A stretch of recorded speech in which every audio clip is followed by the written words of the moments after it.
Good evening, everybody. Happy Easter evening. Man, covered some cases earlier. Stuff we haven't got to go over or check out much just because all the other cases that we got going on. StreamYard's still buggy. That's cool. The music just slows down. And then it speeds up real quick. I wonder if it does that to you guys or it's just me. So I'm going to the last couple days I've been very upfront about tonight's episode. So if anybody is slightly triggered from graphic content, whether it's conversation, video, or picture, just go ahead and give tonight a break. It's going to be one of those episodes where we talk about graphic content. It will have graphic content in it, so I just want to make sure that I give you a heads up. Just for anybody that's happening. Graphic content warning. Good evening. We'll go ahead and get through chat. Hope everybody's doing good. Thank you for hopping in tonight. First, what's up, SRB? Thank you for hopping in and thank you for putting that up there right away. Appreciate that. What's up, Kel? Coutland Fallen Flag? What? I had first on 3 hours ago. I don't think anybody's deleting comments. No one took your... Yeah, I did have 2 up there. Let me see. Nope, it was this. That could be. If you put them in too early. Plus, I was late switching it to sub-only chat, so that might have reset it too. When I changed it to sub-only chat. That might have been what it was, actually. Might have been sub-only chat. I was on another channel modding and realized this was on. Well, what's up, Skittles? Just hopped on. What do you mean, fallen flag? What's up, Kitty? Were you guys in some shows? Who are you guys watching? Who are you modding for, Skittles? I came in after Kat and then I jokingly said, no, I claim this chat is... Ah! So your comment, it might have been when I switched it to sub-only chat. I forgot about it after I set the notifications a little while earlier. I was like, oh crap, I forgot to switch it. Been doing a lot of stuff after the show this afternoon. Been doing a lot of stuff. Oh, by the way, I got the t-shirts ready. Let me see. We'll get to all the comments first. 90 sounds great. Nobody deleted nothing. The 90 is not, that means 120 is a month. Oh yeah, that's true.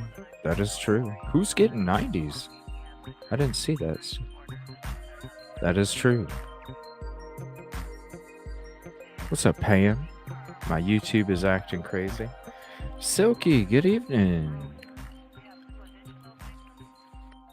Silky, would Thursday night be okay to do Delphi and have you on there? Kevin, it's like Texas. I was 2 hours ahead, but it went away. Oh, wow. Oh, interview room. Dang, Skittles, you're a mod for interview room. That's cool because actually we might be checking out that episode at the end of the show. Honestly, if it was the one with Kenneth Kinsey on it about possibly taking another path, is that the one you're talking about? Because if so, we'll probably be checking out some of that. Oh, okay. Well, just let me know. Let me see here.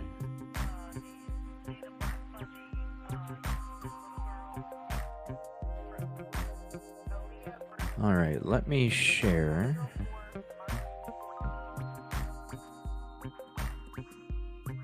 Oh, StreamYard is bugging. Jeez. Is it gonna screen share? There we go. Jeez.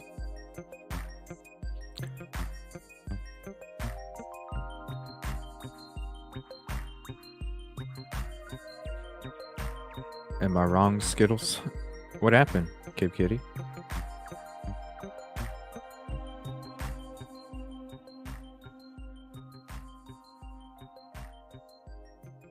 It was you were 2 hours, but what went away? I'm confused. Hoping to get that picture under approval. Nobody deleted your comment, bro. Jeez. It's still a topic? It's a comment. At least somebody didn't delete. Thanks for hopping in. Please hit the like.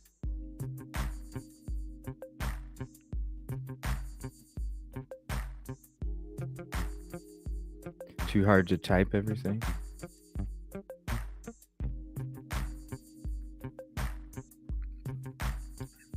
That was one thing that Kilt used to do, was not only the first comment, but Kilt would also say, "Thank you for joining the show. Please hit the like." You would always leave really cool messages, Kilt. Those are the first messages that we should all be upset if they get deleted. Are there floating things on screen? No, there's floating things on screen. So, I don't know if Dre's in the show or not, but this was a shirt that this is just a logo with Dre on it with a butterfly. If I can zoom in on it here. It's it doesn't have anything Evil CJ on it. It's just Dre with a butterfly. But here, if I can go back. Now, SRB, I know we were talking, because SRB was the first, SRB was the first one to purchase an item from the store. And a couple days after that, we started putting a bunch of different logos on there and stuff, and all this other stuff. So I felt bad, and so I wanted to SRB, this is just for you if you're interested. If you're not, we can talk about something else, but this is just for you, SRB, because you were the first one to purchase something from the store. You didn't get anything custom like everybody else did, because we didn't have that option yet. and it only came a couple days after we did the store. So I will pay for half this shirt. Tell you what, it's a $30 shirt, but I'll pay $20 of it. If you want to pay 10, I'll send you the 20 back. And then this will be just because of the first order. But this is what's special about this SRB. Check this out. Because you can get the t-shirt where it's just got the YouTube at Evil CJ with the bunny on the front. But this one is specially for SRB. So not only you get the bunny YouTube at Evil CJ, but on the back you have the back of the bunny's head and it says SRB on the back. So if that would be something you're interested in, SRB, let me know. We can do it on a hoodie. We can do it on whatever item you want to do it on. Let me know. And if anybody else would like a bunny t-shirt and then your YouTube name on the back of the bunny head, this is the back of the t-shirt. This is the back of the t-shirt, okay? Back of the bunny, back of the t-shirt, front of the bunny, YouTube at Evil CJ. So if you guys would want something like that, let me know. But SRB, that's specially for you. If you, whatever you want to purchase, I will cover 66% of it. And I will send it back to you after the order. So you let me know if you want it on a t-shirt, a long sleeve t-shirt, a sweater. We got long sleeve t-shirts, hoodies, whatever you want. Let me know. We do have, if you want a sticker, you can get the YouTube at Evil CJ bunny sticker. There's the I Love CJ YouTube at Evil CJ sticker. And then we got a new mug right here. The bunny mug. And that's got bunnies all the way around. It'll have bunnies going all the way around the coffee cup. So let me know, SRB. And then Dre, if this is something that you would like, there's no Evil CJ on it. It's just Dre with a butterfly. So if that's something you like for the t-shirt or whatever you had mentioned, let me know. Just message me and we can figure out whatever you prefer and make sure it's available for you. Thank you so much. I just wanted to show those real quick. All right. We will switch.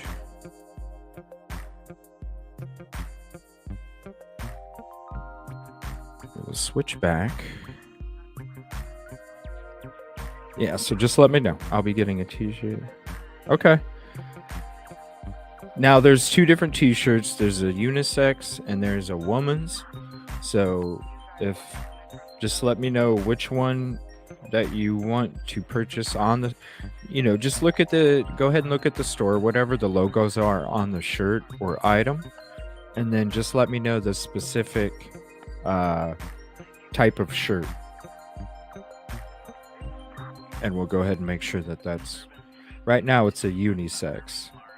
But if you wanted me to switch it to the woman's, let me know.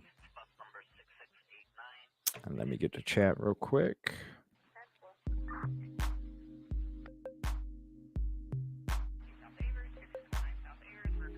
I had a nap today, so that's all good. We were just checking out a bunch of cases I don't get to usually cover. We'll be doing Idaho 4 tomorrow night. What's up, Dre? Oh no.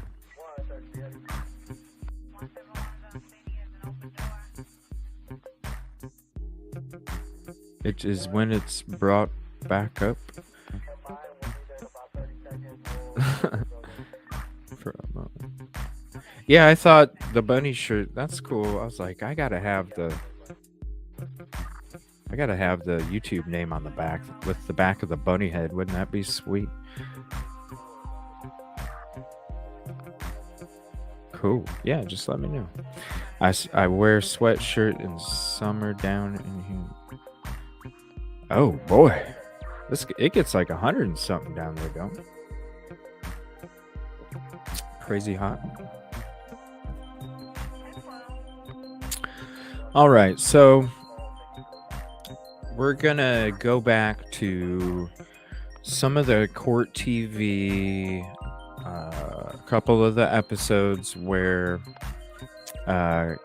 Kenny Kinsey is there, and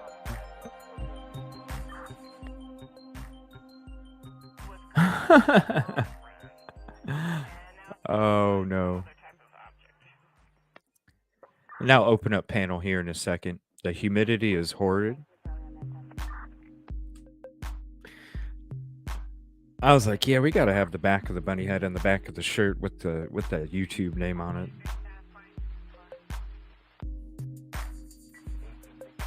That coffee cup though. Definitely need a sticker.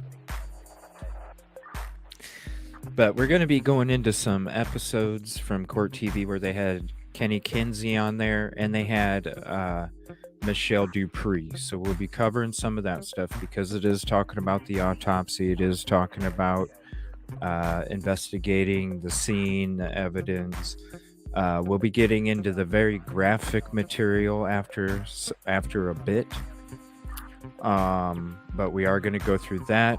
I do have a slideshow prepared as well. So once we get done watching the videos and checking out some of the things when it comes to report and letters and things like that, then I'll be switching into the slideshow, and that's when we'll be getting into the very graphic content. So I just wanted to get everybody a heads up on that. And I will go ahead and open up panel.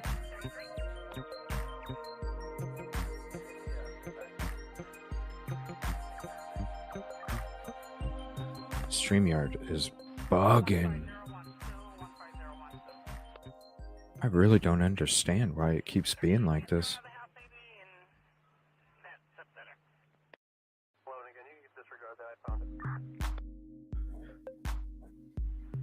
So you're more than welcome to join at any time. We're going to be watching a couple videos when it comes to the evidence and such. Kinsey, Dupree. Then we'll be getting into the slideshow. And I'm going to turn this music down. Does the music slow down and speed up for you guys?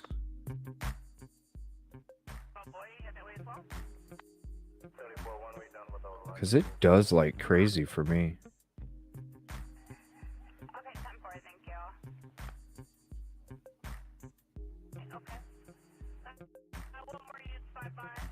See, it's like slowing down again.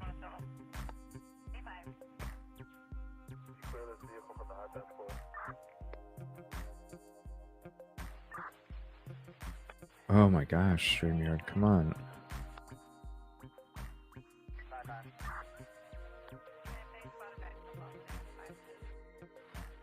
Oh my gosh, this StreamYard is acting crazy.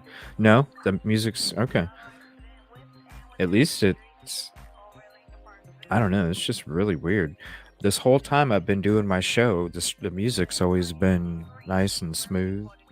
And the last couple days, it like slows way down and then speeds up really quick, like it's got to catch up. And then it's like, what the heck? It's like every 30 seconds it goes back and forth. Yes, a bunny or a butterfly with Evil CJ on back. Yeah, just message me what you're looking for, and I can throw it together, message you back with the logo before we even put it up on the store. So just let me know. It was more noticeable. I thought it was just, nah, it's the StreamYard. It's crazy.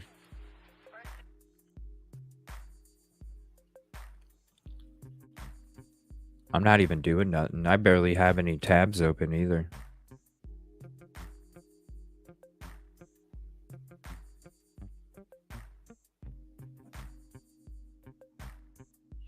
All right, I'm just getting this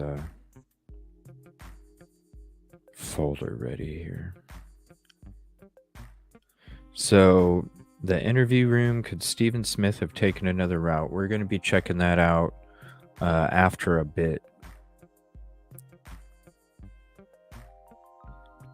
So, if you're hanging out with me tonight and you were wanting to watch that, we'll be watching it here after a bit. Probably after the graphic material. Okay. So the first video I want to play is about the reward, and I do want to share the hate crime bill and the GoFundMe before we get into that. Good evening, Silky. Hey, how you doing? I'm doing good. How are you? I had another kitchen disaster, but yeah, it seems Oh like no, that what you happened? bring that. I was That I making bring it up? chicken. Well, on New Year's Eve, I had such a disaster. I don't know if you remember, but I burned like 2 pots of Alfredo noodles, Yes. and today I took a nap too, and I realized when I woke up, I'm like, oh my gosh, it's Sunday, and I don't know. I checked out somewhere in the middle of the day. I reset after the nap, I guess. And so I was throwing the chicken and dressing together, and I like poured hot chicken juice all down my leg, all down my No. shirt. Yeah, I'm kind of steamy over here. Oh my gosh. Oh no. It is what it is. so you so you smell like chicken broth right now? I do. I have a cat and dog that just can't stay off my lap. oh no. Yeah. You didn't So. get burned though, did you? Oh yeah, my foot did. It's Did hurting. you? Oh yeah, it went like on my like down the bottom of my shirt, down my leg, and into my shoe. Oh no. Yeah, it was fun. Fun times. Fun times. Oh. Do you have like a hot towel on it or something, or a cool towel, or? And no, my shoe is just kind of my slipper is just kind of wet, but I'm all right. Oh no.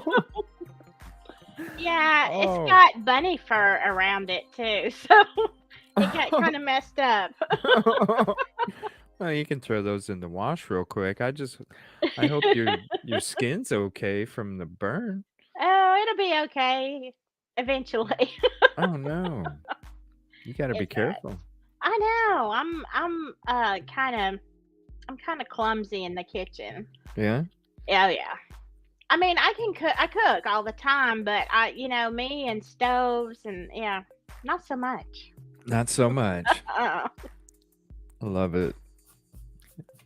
So, I have a question. huh. There's only one, it's on page 98 of the report, and there's only one mention about a white polo. Officer Singleton. Oh Um, my I, goodness. I will put, oh shoot, I will put the full report in chat so anybody can bring it up if they'd like. It's on page 98. I've And I'll got go it ahead and on my show it phone. on. Okay. Okay. Yeah, page 98. Here, let me scroll down. This will be quicker. I have to get my glasses on. Because when you go through the whole report, there's even the evidence check-in and everything. It's all about a black Nike t-shirt. Even the photos that we'll be going into later, it's all a black Nike t-shirt. So let me make sure this is displayed as full as I can put it. Give me 1 second. I'm just going to take us out of the screen here real quick. Okay. Let's see. So I'm going to read this for everybody. Now, this is date entered 7/9/2015, so this is the next day because they found the body July 8th, 2015 at 3:48 a.m. So this is the next day, 7/9/2015, and this is from Officer Singleton, an incident report supplemental. Detailed statement of investigation. On 7/8/2015, I, Detective Singleton, received a call at home from Sergeant Smith with the Hampton County Sheriff's Office requesting my assistance on Sandy Run Road in Crocketville, located in Hampton County, in reference to a dead body in the highway. I responded, and upon my arrival, I was met by Corporal Bridges, who informed me that around 4 a.m. they received a call from 911 to respond to the location in reference to a person laying in the highway. Once there, Corporal Bridges realized that the person laying in the road was deceased. Corporal Bridges also mentioned that one Ronnie Capers Jr. reported this to 911. I, Detective Singleton, went up to take a look at the body and noticed a slender-built white male on the highway with khaki shorts and a white polo shirt. Wow. Wow. That's the only mention of a white or a polo anywhere in this whole 110 pages. When you look at the evidence check-in, and I will go to that.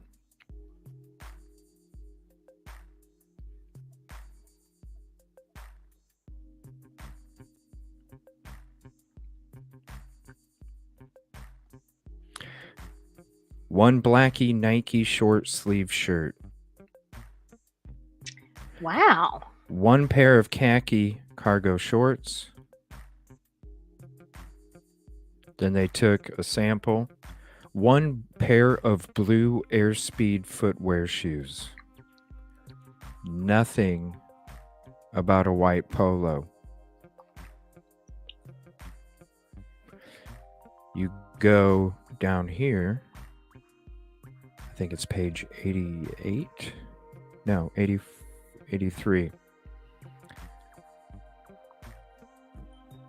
This is the evidence collected. Black short sleeve shirt. Black short sleeve shirt. Tan khaki shorts. Blue athletic shoes. Next page. Dispatch 911 recording. Next page. Apple cell phone. Okay. And this is what I want you to pay attention to, okay? So when it comes to who turns in the black shorts, the tan khaki shorts, and the blue athletic shoes, Ronnie Smith, okay? Now, you know how there's been all this crazy talk about this cell phone and how Sandy Smith, which is true, was the secondary fingerprint to unlock that phone when they went to retrieve the phone to meet Sandy Smith so she could unlock the phone. The officer realized there was no chain of custody at that point with the phone. He eventually obtained the phone, went to meet Sandy Smith to unlock the phone. She tried using her finger and it would not unlock the phone. Now, this is what I want you to pay attention to. Officer Singleton is the one that reported the white polo shirt, right? Right. Look who turned in the cell phone. Perry Singleton. Huh.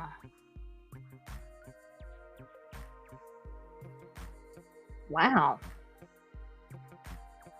And this is what's crazy about this too.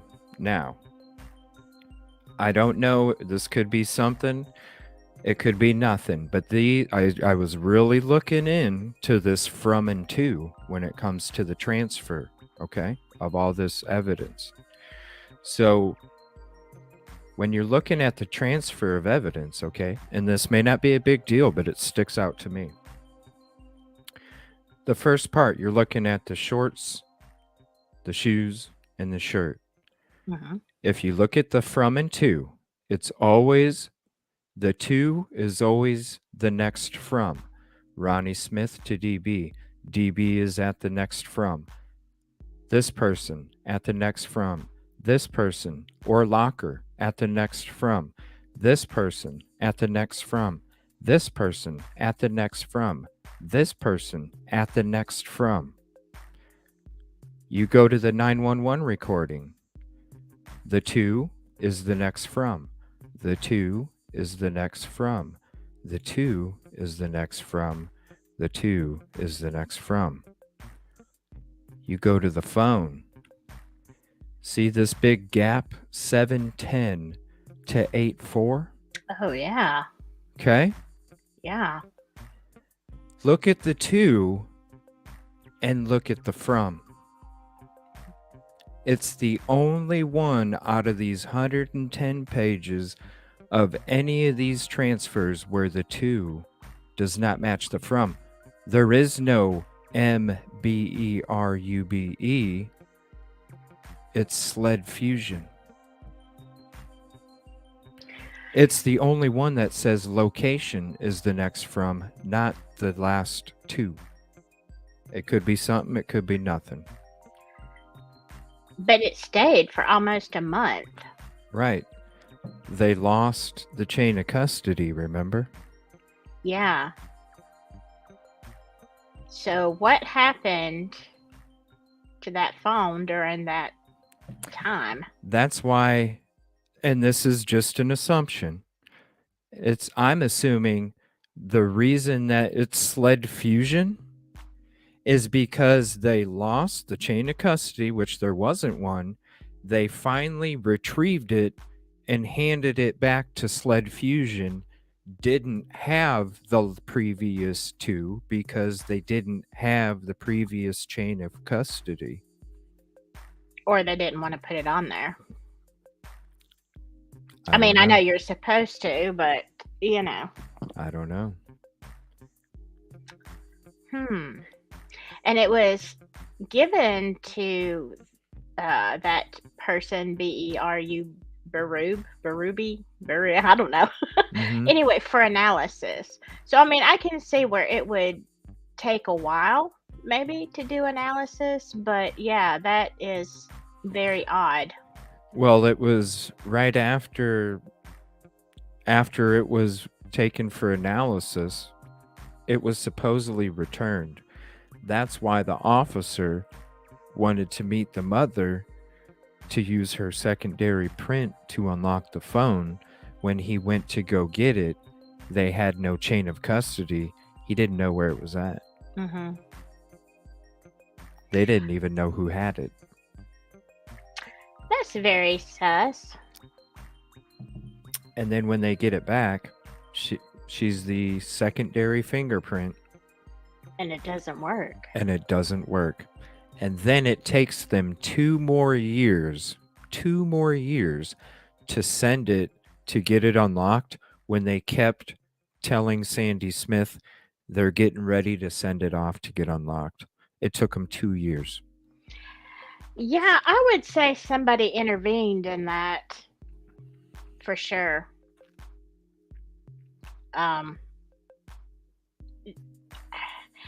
My question is, if it was a fingerprint to open it, how on earth did they change that where she wasn't the secondary? How did they get in it to start with, unless somebody used Steven's fingerprint?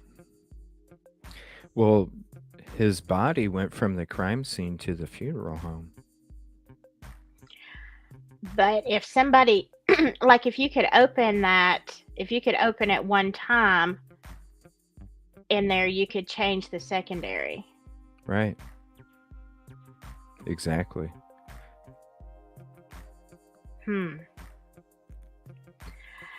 Yeah, it seems to me like there is some suspicious, And I don't know whether that is from pressure from the Murdochs. I mean, I honestly believe that um, for whatever reason, whether one of them are guilty or not, I think it was the pressure from them that kept this case as a hit and run instead of Hmm. obviously a murder. So Oh uh, yeah. Do they fingerprint a person during autopsy? I believe they do, don't they? I would assume they would. Hmm. But, and see, I want to make something else clear. This whole time we thought it was Alex's brother Randy Yeah. that showed up at the crime scene. It was their dad, It was. the grandpappy. Oh, Randy didn't show up. The father, Alec and Randy's father, is Randy also. Right. He's the whatever number. He's the one that showed up. He was the same person that showed up when the boat accident happened as well. Right. Now I did know that, but for some reason I was thinking it was the son, Randy, that showed up. But That's wasn't what we it? thought. Yeah. Mm-mm. That's why because you do remember how the firm came out and said Randy did not offer any kind of help, right? And we were all like, Mhm. "That's a bold-faced lie." No, it's the truth. It Oh, wasn't him. it was the son, Randy, that It offered was help. no. The son Randy is the one that works at the firm Oh, okay. with alongside Alec, and everybody thought that the brother was the one that was there and offering the services and offering the help, but it wasn't. So when they were asking the law firm, the news agencies are asking the law firm, did Randy offer help? They're asking about, did Randy the brother offer the help? And so they're saying no, he didn't, which is true because it wasn't him all along. It's their father, Randy. Oh. Okay, so which Hello, one Angela. um I just watched an interview from a documentary with Sandy, and in it, Sandy Smith. yes, and she said that Stephen's father that and she just said Randy Murdoch, so I'm not sure which one that was. I assumed it was the younger, but she said he was helping her ex-husband with some, I don't know, some unrelated case. So, that was why he offered assistance in, or she figured Hmm. that's why he offered assistance in this, because he was already helping him with something. But I don't know now if that was senior, the older Randy or the younger. Right. No, Hmm. this is from an interview that she had. I seen it it was either, I know it was at least 2 days ago, but it could have been late in the middle of the night when I seen it going through some prep and stuff. Um, because I was shocked too, and then I automatically went, well, that's why the firm was saying that Randy didn't offer any help to him. So then it all made sense to me after that. Yeah, that's kind of slick, though. You know. Mm-hmm. Yeah, the same one that showed up at the boat accident's the same one that showed up at the crime scene with Alec. Hmm. So when it comes to the fingerprint and the cell phone, I wouldn't, when the body goes, like they have connections down there. When the body goes from the crime scene to the funeral home, I mean, Yeah. when the pathologist is pushing hit and run, I mean, Well, I mean, it it's everywhere. It's kind of like a little club, even if you don't mean to be nefarious. Um, you work with people, you get to know people. It's not like you're just walking in cold to New York City and you're just giving your opinion. No, this isn't what happened. I think it colors your whole perspective. Well, this person that I've known and, went to his barbecue, at his house last week or whatever. You know what I'm saying? Right. A small community. And I think that's what has always intrigued me, maybe not in a good way, about our town is, you see these attorneys on opposite sides of the courtroom and they are just going at each other. And then they walk out of court and their friends like, see you tomorrow night. Yeah. That's weird. Right. That's weird to me. Yeah. Yep. See you tonight at the horseshoe throwing Yeah, contest, Yeah. exactly. It's creepy, and it's like the house of cards, man. They all protect each other because if one of them gets yanked out, then they all fall down. Hmm. And so it's this brotherhood that they have, you know, that it's creepy as fuck, man. It's creepy as hell. And it's with any of these cases that we're following. I mean, gosh, the Flora shit just reminds me so much of Oh, this, yeah.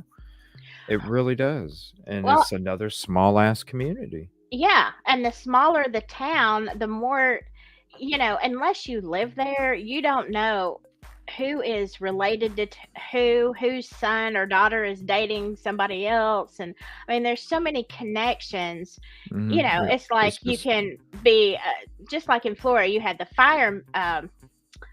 volunteer fireman who's also on duty policeman. Like, how many jobs do you have to have? you know? right. Yeah, and they're all like volunteers for each other here and there, and it's just like, whoa. But I get it because they don't have enough people there to Right. be able to staff those things. But Yeah. it is creepy how they're all, like they're all connected. When we were covering that case and just looking at all the little towns that were all just right there, and it's just like, wow. Oh yeah. It's crazy. What's up, Cherry Cherry? Thanks again for hopping in, Angela. I think you might be new. I don't remember your name. And if anybody else would like to hop up, you're more than welcome. Is there anything you want to mention about the evidence or anything before we chill back and watch some of these court TVs with Kinsey and Dr. Michelle Dupree? Just Um, checking out. I have, which I've already shot a video. I haven't edited it yet, but I don't know because I don't get to join y'all all the time. How much and what theories you have, but somebody brought up to me a very interesting theory about, I think, the younger Randy Murdoch. Um, you know, Steven said that he, or the, I think his sister Jessica had said that he was meeting somebody in Hilton Head, and I think Mark also said that, and a wealthy client, whatever. And so people have speculated if it was the younger Randy because, and what if it was the younger Randy and he called for an escort and they send Steven, and then when he gets there, he's like, "Oh crap, I know this guy. I used to coach him and what was it, baseball or whatever." Mm-hmm. Mm-hmm. And which is weird because why, I mean, honestly, why do you want to coach if you don't have a child playing? That's weird to me. Like, why do you want to hang out with kids? You don't have any. Um, or you don't have a son, whatever. But yeah, I thought, and maybe their theory was so, Steven shows up, Randy is like, oh crap, now I'm busted because I have asked for a gay escort and now he can blackmail me, let's whatever. I don't know. What do you think about that? I mean, there's some escort stuff out there. You know what I'm saying? When it came to Alec, we already know about Steven because his sister admitted such. Yes. Um, but see, I kind of have a different. So I'm kind of leaning towards a different theory that a lot of people aren't really.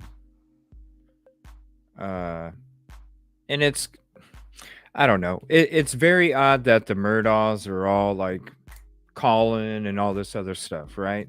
Oh yeah. So the probability of them being involved, in my opinion, is pretty high. But Oh I yeah. can't I can't get off the smart character. I can't get off the fact that his mom, Sandy, in multiple interviews keeps talking about this fishing trip that was coming up that weekend with somebody that was important. I can't get off the fact that his sister was talking about how somebody was harassing them, and then he became friends with them a couple weeks before he passed. I can't get off the fact that you go to Mark's freaking Facebook and you see all these things about how he's in a relationship 2 weeks before Steven passes, and he has all this stuff, but there's no Steven Smith anywhere on his Facebook. He's Right. he's not even tagged in a relationship with Steven. And then I can't get past the fact that Mark is stating that he was supposed to come over there that night, and it's pretty obvious to me that he wasn't, because if he was, he wouldn't have wanted to walk an hour and something home. He wouldn't have not wanted to call his sister, and if he really did run out of gas and he was heading to Mark's, he would have had Mark come bring him some gas.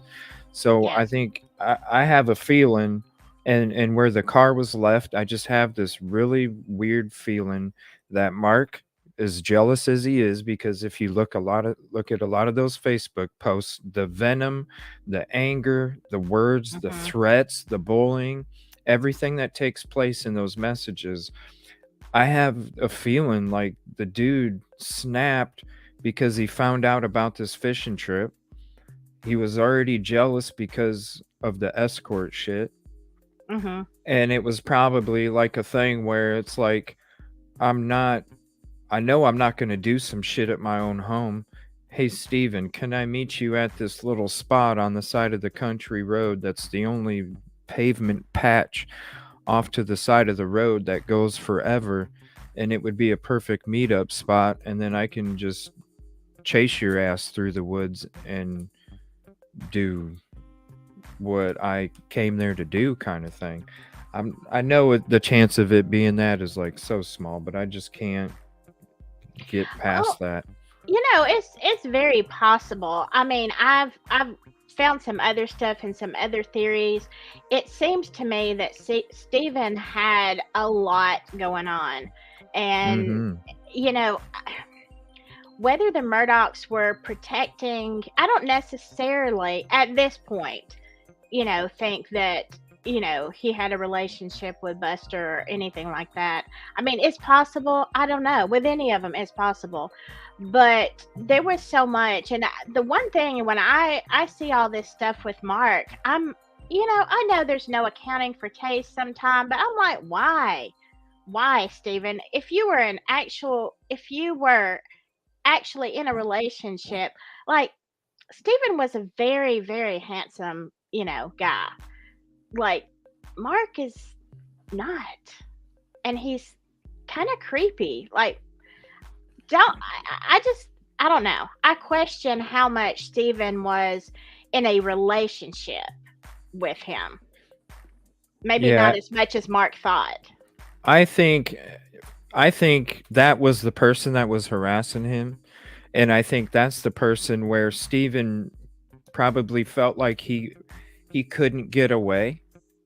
He couldn't stop, because I mean, hell, Mark was slam calling LE like non-stop. If you look in the full report, there's note after note after note. Mark Hmm. called, Mark called, Mark called, Mark called, Mark called.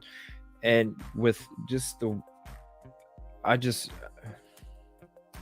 I don't I feel like Steven was like, I know that this guy can hurt me. I know if I try and just get rid of him, that it's just going to bring nothing but harm. So maybe I can pretend to be friendly, and maybe after time he'll eventually just leave, is what I'm thinking he was at. And that's why I think his sister was like, yeah, there was somebody harassing him, and then he became friends with them a couple weeks before he passed. And Yeah. so I'm just putting those two together. Like, the dude, he no, he probably just said, "Fine, I'll be with you," just to get, Yeah. you know what I'm saying, just to Yeah. get him to stop. And so that's why I think Mark put it up there. That's why I think there was no tags in it. And that's why I think that's who it is. In my opinion, that's who that person is. And that's what took place. And I just can't get past I know the percentage is like this small, but just something just don't seem right with that dude and the story. He still hasn't even Hmm. taken a polygraph test. Yeah, I'm not okay with him. Doesn't make him the perpetrator. It doesn't not. But yeah, I don't like Mark. What's I up, think G?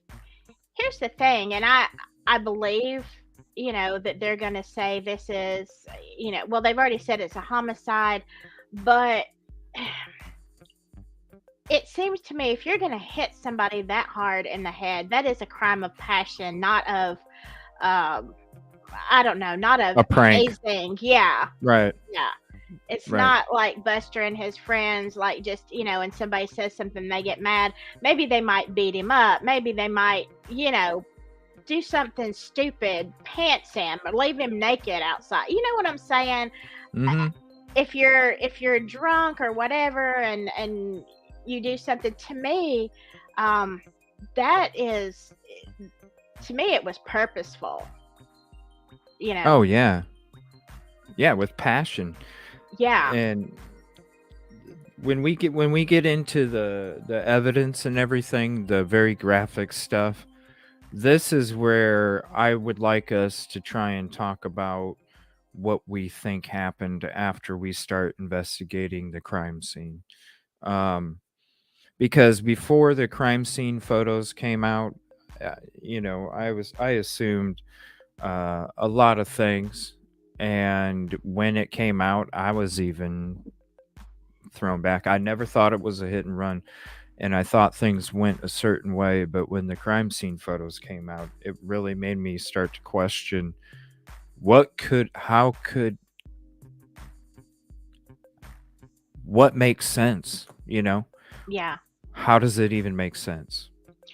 I So, am. See, I haven't had a chance to dive in. I've got.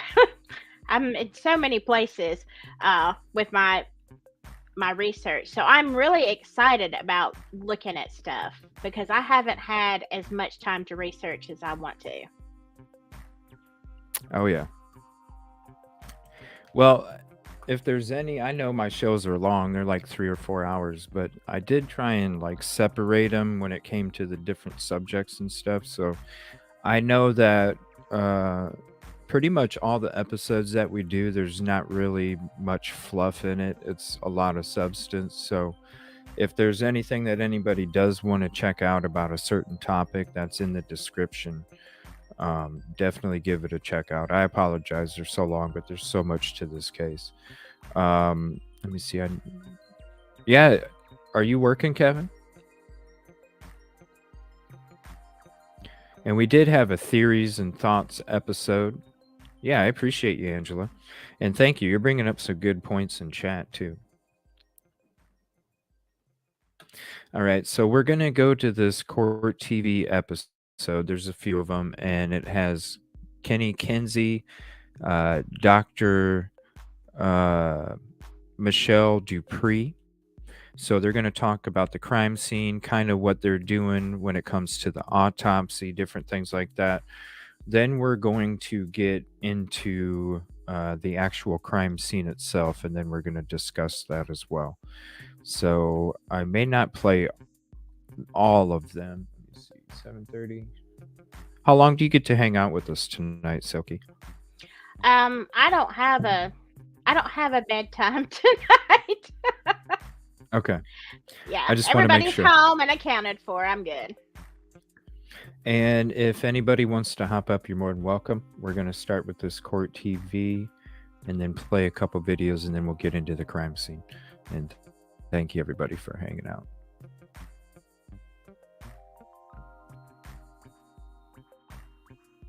Court TV is on the ground gathering the very latest. Let's take you out to Hampton County, South Carolina right now, where we find Court TV legal correspondent Shanley Payne, who has a closer look at the stretch of roadway where Stephen Smith's body was found, and she has with her a special.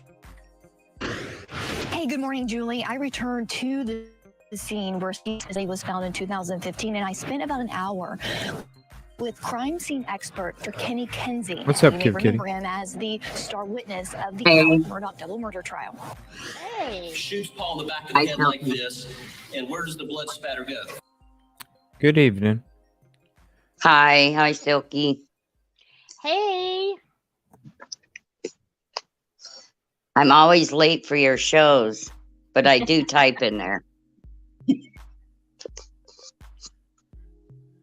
think did I put your link in the chat? You're Yes, I just did. fashionably late, that's all. I am. And if you're not subbed to But I Silky, make- please sub to Silky.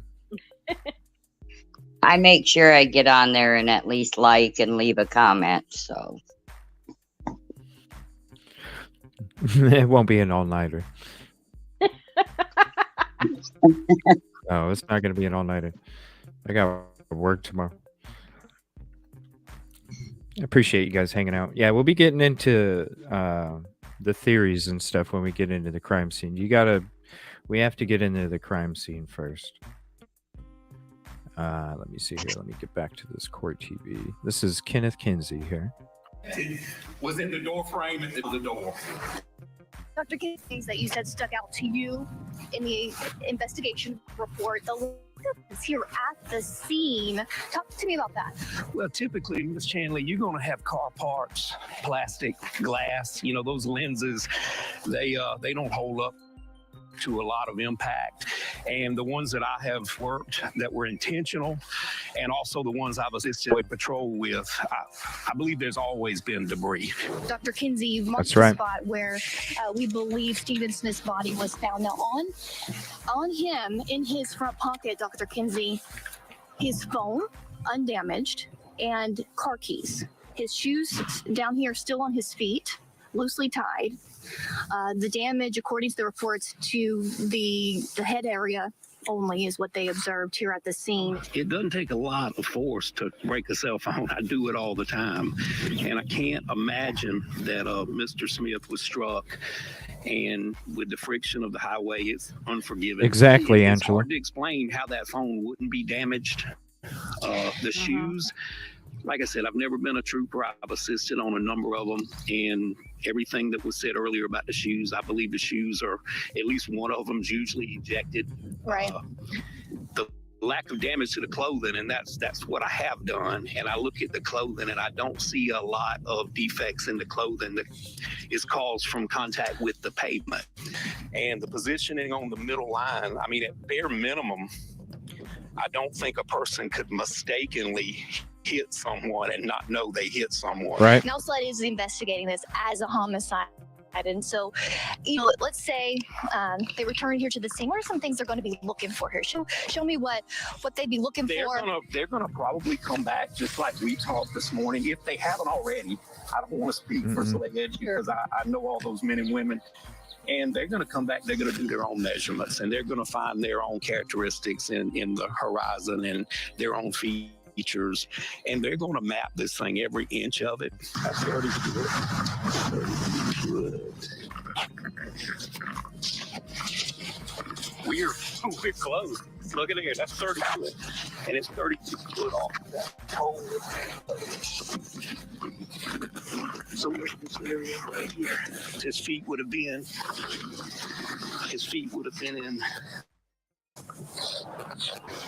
this area, and then his head in that direction. Dr. Kinsey, there's a lot of unanswered questions about this scene, things that maybe the new investigation will reveal. Maybe some of those answers will come to light, but there's some things that maybe we just will never know about what really happened here, right? Yeah, Chandler, that if you knew 100%, it would always be perfect. And evidence degrades over time, memories fade, things are missed. But I believe the key here is someone knows. Someone knows, because people can't be quiet, and somebody knows, and they're scared to come forward for whatever reason. But somebody knows, and the Smith family deserves answers. And Julie, Dr. Kinsey told me that any pieces of the puzzle he wishes he had now would be the answer to the exact injuries that Stephen Smith sustained before he died. And we may have those answers sooner than later, as the attorneys for Stephen's mother, Sandy Smith, are seeking permission to have his body exhumed. And we are expecting a big announcement from her attorneys coming up on Monday. For now, Julie, I'll send it back to you. Our thanks to Chanley Painter for her reporting this morning. Speaking of the attorneys for the Smith family, we have them both joining us now. They're standing by in Columbia, South. Okay, so I'm going to skip that part because that was 10 days ago. And I believe this is where one of them stated they felt it was still a hit and run, which is old news. So we're going to go to the next episode now.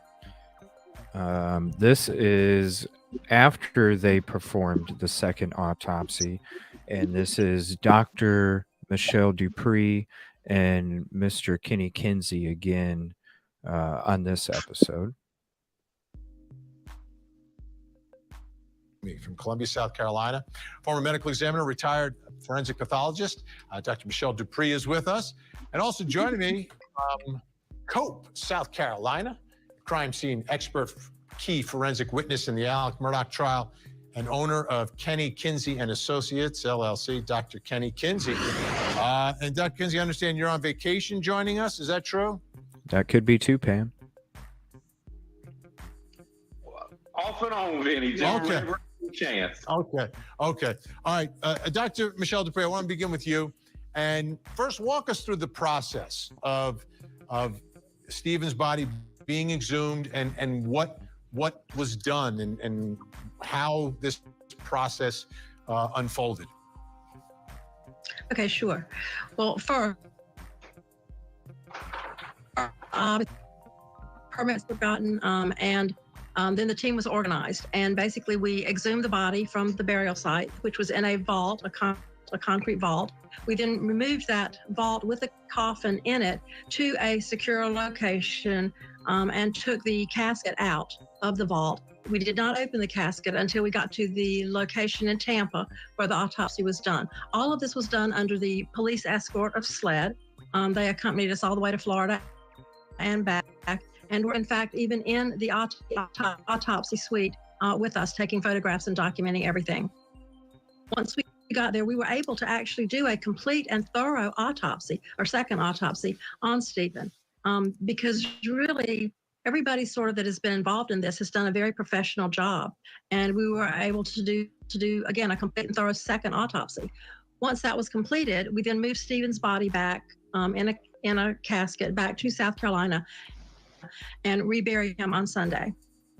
So were you surprised that after all these years you were able to do that full second autopsy? Not really. I mean, so much depends on, a lot of factors, the condition of the body, obviously. I think Dr. Dupree's signal is freezing up from the very a little beginning. bit. Can you just repeat that, Dr. Dupree? Because we missed that because your signal froze there for just a moment.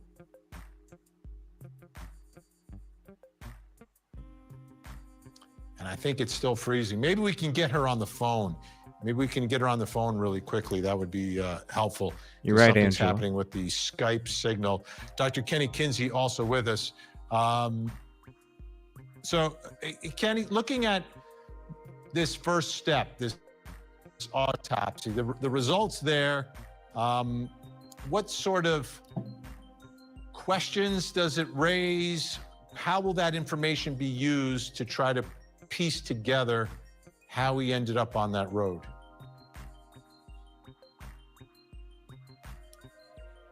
Vinny, as I've spoken with some of your cohorts, it's very, very important to my part of the investigation because it's what I use to confirm, either include or exclude certain factors. And I went back to the beginning when the autopsy was taking place. The pathologist, Dr. Dupree, the pathologist, the anthropologist, they're doing their thing. But I've got to go back and confirm, verify, and look at all the things that have remained constant and all the things that have changed. So I've been, going one direction, they're going the other direction. But now that they have those results together, as a team, probably in a war room somewhere, and we will figure out the next steps. So how much of this is driven by the information that you get from this second autopsy, in conjunction with, I guess, the first autopsy as well, taking a look at it?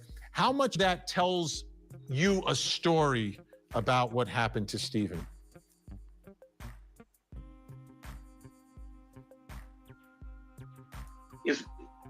It tells much of the story, Vinny. It doesn't tell you who, but it gives you characteristics of the wounds that you know a little bit better where to start looking.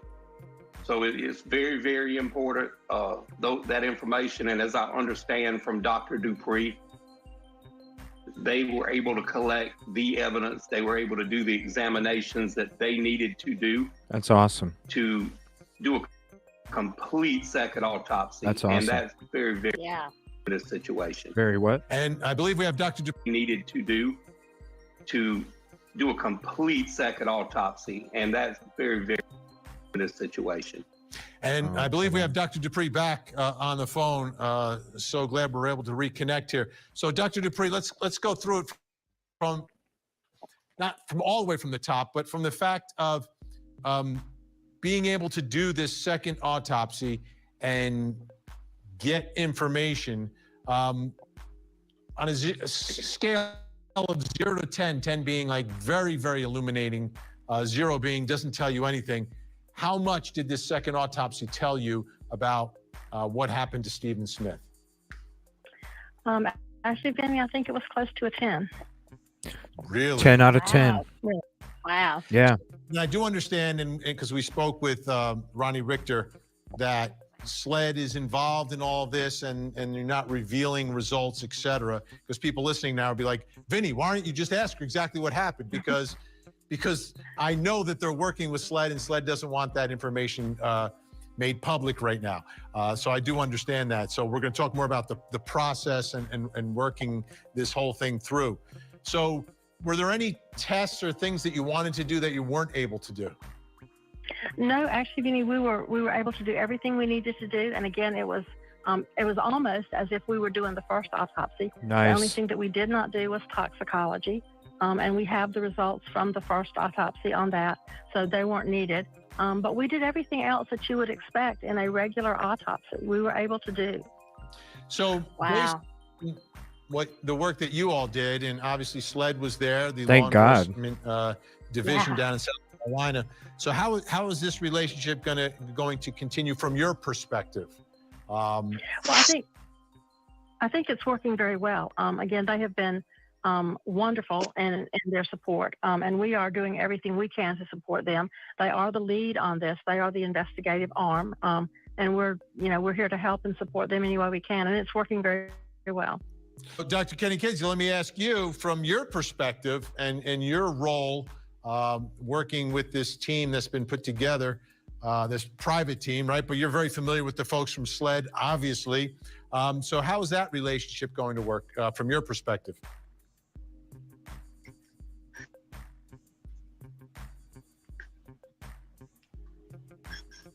Vinny, it's a marvelous relationship. There are certain things that SLED can't tell me because of my capacity now, and I understand that. But we confer and we swap ideas, and it's a great relationship. Those men and women there, if they can pass it on, they will. But there is information that they don't need to tell us on our side that might jeopardize any prosecution of anything down the road. But we've got a wonderful relationship, and we know everyone on this team knows that if we come across something that's going to aid SLED for any type of prosecution, we're going to relay that information to them immediately. So it's a great relationship, and I've had no issues whatsoever. Dr. Dupree, let me ask you, what was their reaction when you were able to deliver the type of results that you are telling me tonight that you were able to deliver? What was the reaction of the folks over at SLED? I think everybody was pretty much ecstatic. I mean, we did not know what to expect. Again, the body had been buried for almost 8 years, and you never know quite what to expect and how much, real information you're going to gather from that. And so we were very pleased, and I think they were as well. 10 out of 10.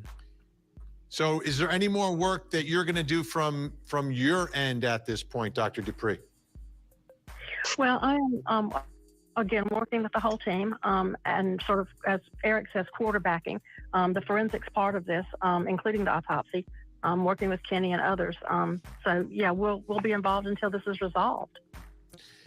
So, Kenny Kinsey, let me ask you about the level of information you have and how much more you think you need to learn. How much of this is going to be further investigation versus evaluation of information that you already have?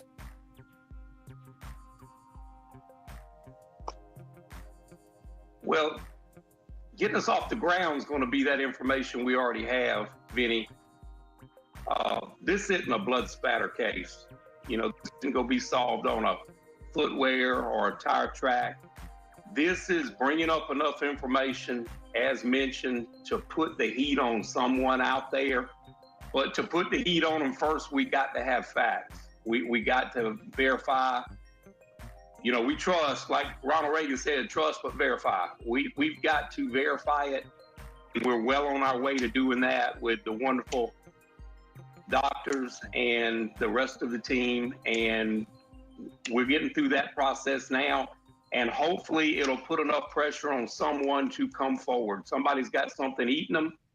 And when they realize that this team has got accurate information, it's going to put heat on someone. So that's the whole purpose, as far as I'm concerned, to be accurate and to put good information out there and try to get some answers for the Smith family.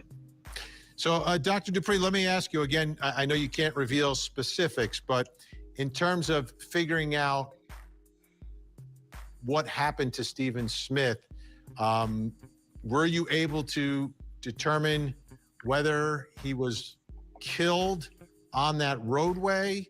Were you able to tell how he was killed? Benny, those are all, very good questions. And those answers will be forthcoming. We're not going to talk about those tonight.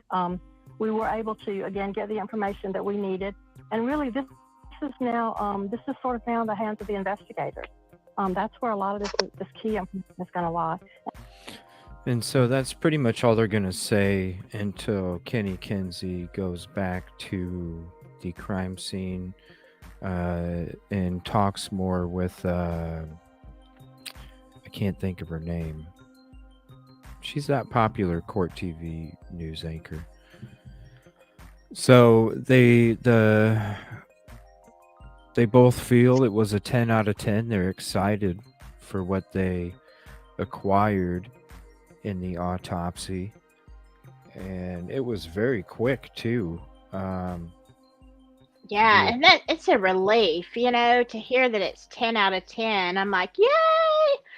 Because she's right. After 8 years, you don't know what you're going to find in there. Right. Stephen's making sure they get what they need for information. I think so too. And that's awesome because and who else better than those two people right there to be handling everything that they're handling when it comes to this part of the case. Now you just hope that nothing crazy, foolish happens in some other directions. We were all worried about who was going to be performing the autopsy because we heard it was going to be at the same facility that the first one took place at, and so it was kind of like, yeah. But thank goodness they did it somewhere else. Yeah, I think he's in the right hands. And just like Mr. Kinsey said right there, his goal is to get the truth, and not only get the truth, but use the truth so that it puts heat on the individual or individuals to either come forward or somebody to talk or something. It's because they want that. They're giving it everything they have because they want what they can determine to be so obvious that whatever somebody's going to come out and say is going to be totally lined up with, the how they feel or the events that they feel took place. I'm just I'm just very happy that the attorneys now are saying they feel that it wasn't a hit and run, and they feel that the crime took place somewhere other than the location, because up until Friday, Mr. Bland was talking about how he was agreeing that it was a hit and run, and then it's just like, what, dude? Like, come on now. Yeah. And I think you're right, Kid Kitty. I think Steven somehow, is affecting this. I mean, I'm just going to tell you, if somebody unalives me, I'm going to come back and haunt everybody. I am. I'm going to rattle every pot in the cabinet. Whatever. But no, I mean, I certainly believe that we live on. And so I don't know what you can do from the other side, but I certainly think that he's putting everything he can into this. Mm-hmm. Yeah, I agree. I agree. And the fight with the mom, she's never given up either. She's never accepted what she was told when it, she's like, no, I have everything. I've read through everything. I've seen everything. It never made any sense. So we're going to finish up this episode here. Just a couple minutes. It's Kenneth Kinsey back at the crime scene. And it's Chanley, the reporter. I know she's always on court TV. So Dr. Kinsey, Yeah, now that's 8 years family. later, because the original autopsy concluded that this was likely caused by a hit and run, or was caused by a hit and run accident on the road. I hope you the get body better, was found Skittles. in the road, according to the medical examiner at the time. They're going to conduct a second autopsy.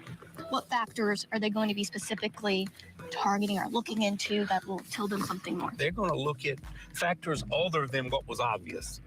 They're gonna redo this autopsy, and maybe they'll look at it with another lens, from a different direction. Let me look at it as this, and if it was actual car versus pedestrian, let's work till we get to that answer instead of maybe starting with that answer.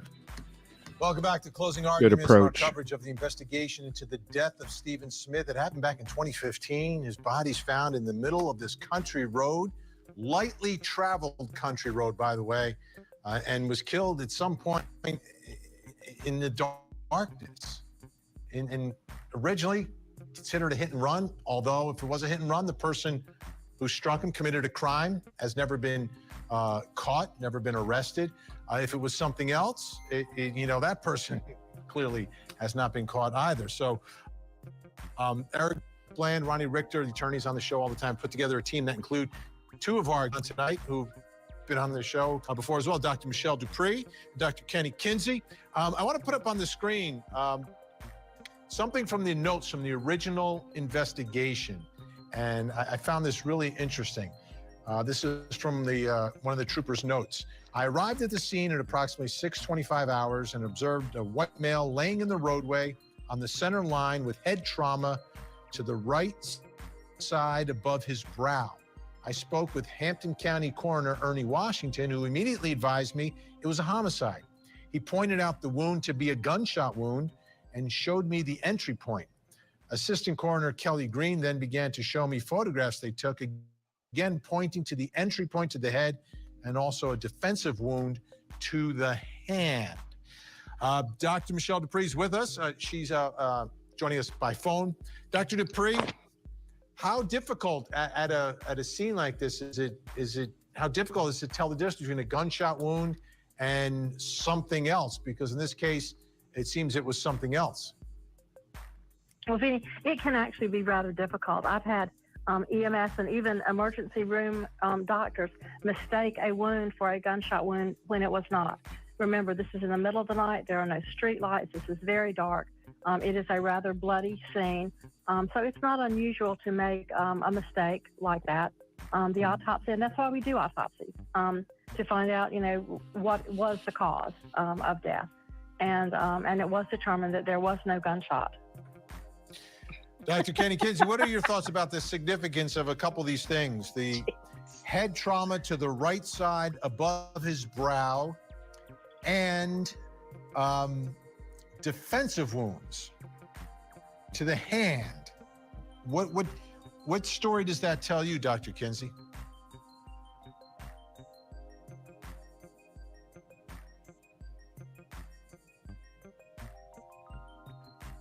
Vinny, you have to look at it and take it as one piece of evidence.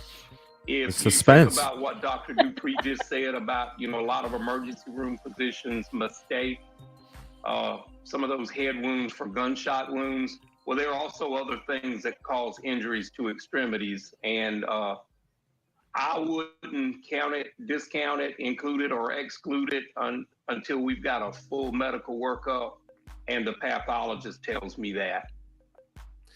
I want to also show you some notes from a trooper who spoke with the doctor who performed the first autopsy, Dr. Erin Presnell. She said that it was not a gunshot wound in her opinion, and that since the body was found in the roadway, she could only theorize that it had to be a motor vehicle that caused the death. I asked her if he had any other injuries, and she stated only a partially dislocated right shoulder. I asked her if she found any glass fragments or any other evidence of a motor vehicle, and she stated no. Then I asked her why she was ruling it as a motor vehicle accident and what she thought caused the head injury. She told me it was not her job to figure that out. It was mine.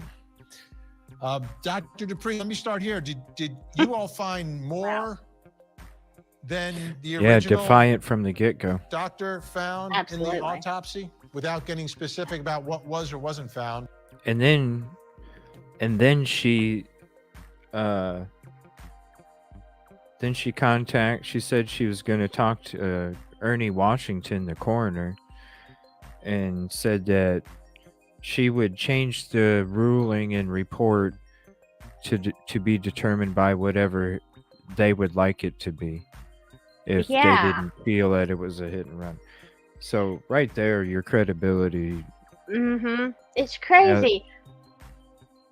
My question kind of is, she did seem very hostile from the beginning, but why?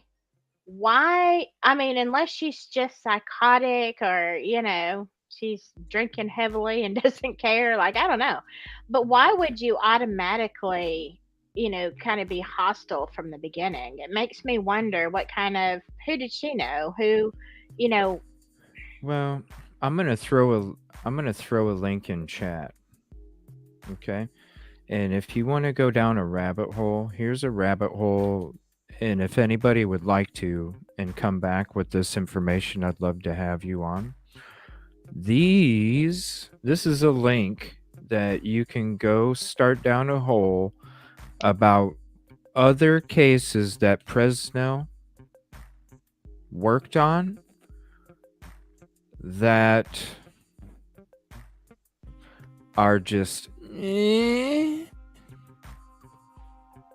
kind of similar when it came to the shit not making The final sense. report. Yeah, shit not making sense. So I heard. Shit not making sense. Yeah, shit not making sense. I can hear an echo. Oh, no. I don't know why. I think that's me. Okay.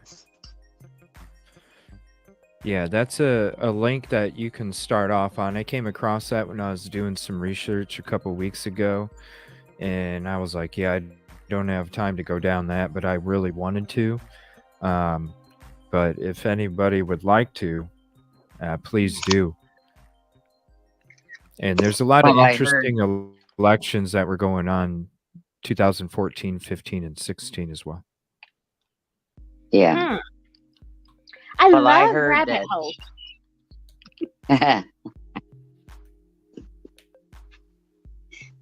I heard it's not the first time she said she would change her results according to what the coroner wanted.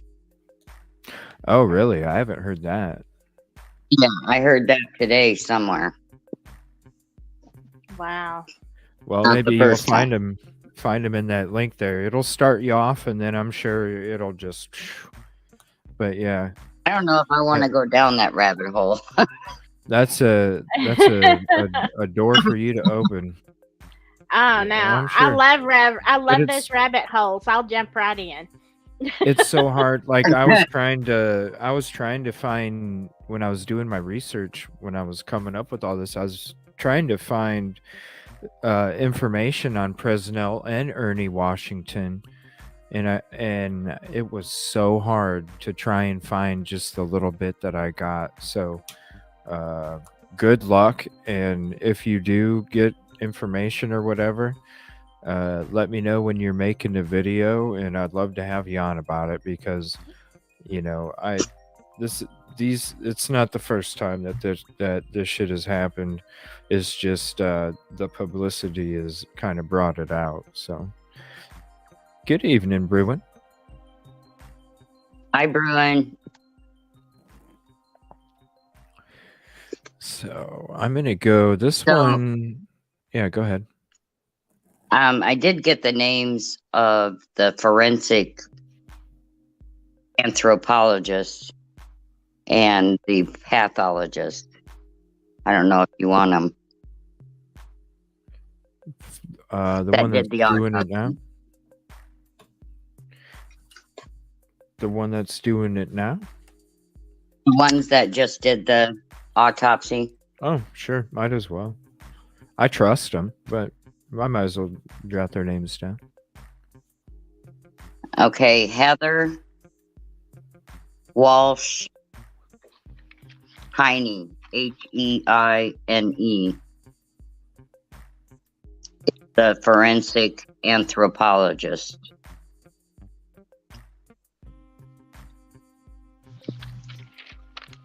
You got that? Yep. Okay, Dan Schultz is the pathologist. With an E, and how do you spell the last name? Schultz? Yeah, is it Ann with a E or ANN? And how do you spell Schultz? Dan as in David. Dan. Oh, Dan. Oh, okay. And SCHULTZ. Okay. Okay. And who is that? That's the pathologist.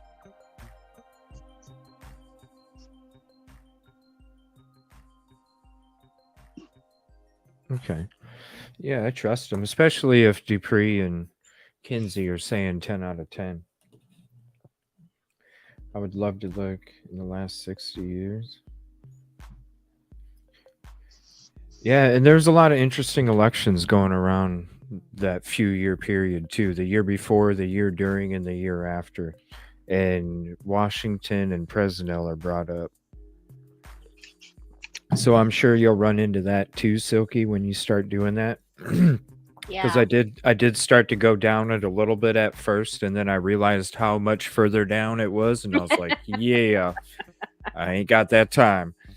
So I'm sure you'll run into that, because I started to run into the elections and all that stuff, and I was just like, huh. Wow.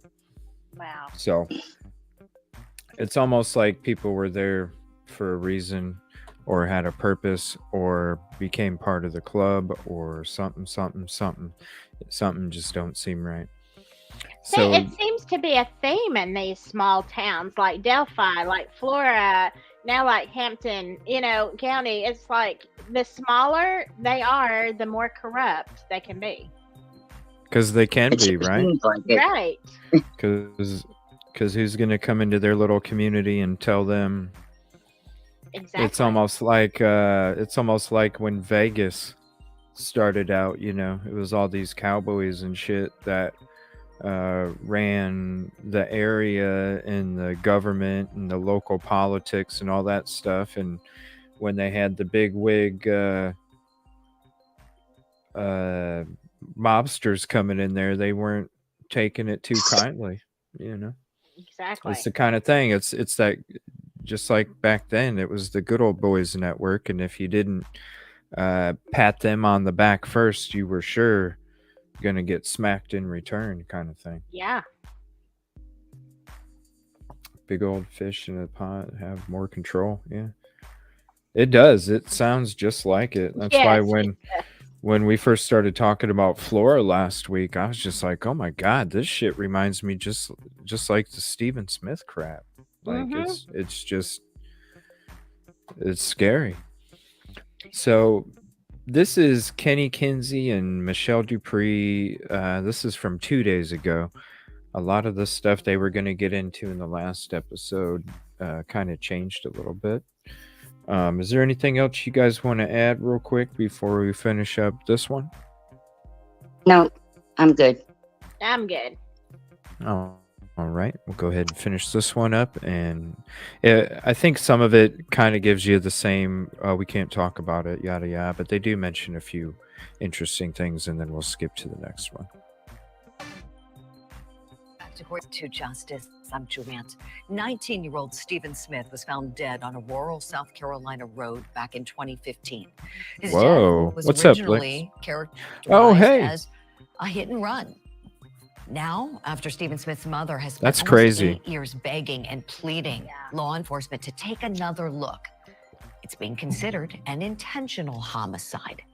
And last weekend, 20 Stephen million? Smith's body was exhumed and a second autopsy was performed. By doing that Freedom of Information Act, I have copies of like the whole investigation, the autopsy, and then I read it and it made no sense. And then I got the photos and I seen how badly he was beaten. That's not a car.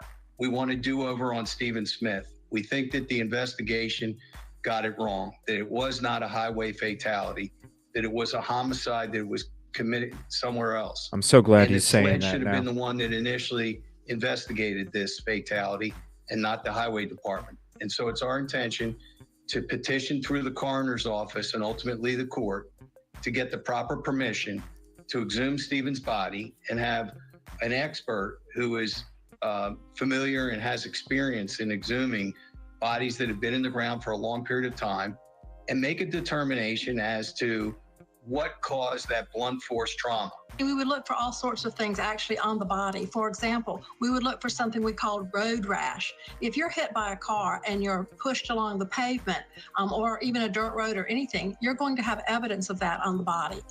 It's going to be bruises, abrasions, things like that. Stephen has been exhumed from his grave. This is a trying time for the Smith family. This weekend in particular, Stephen's remains were disturbed. He was, in theory, in peace in his grave. And now that he's been exhumed and he's going to have his autopsy be done, this is very trying for Sandy Smith at this time. Joining me now, two very special guests. They are the leading members of that private investigation team that's looking into what caused the death of Stephen Smith. Forensic pathologist Dr. Michelle Dupree and forensics expert and the owner of Kenny Kinsey and Associates, Dr. Kenny Kinsey. Good morning to you both. Boy, oh boy, it's such an honor and a pleasure to speak with you two. Thank you so much for being so generous with your time and joining us this morning. And I want to just start out by acknowledging that I know that you cannot share everything with this investigation with us in order to protect the integrity of it. But I want to make a deal with you both right off the top.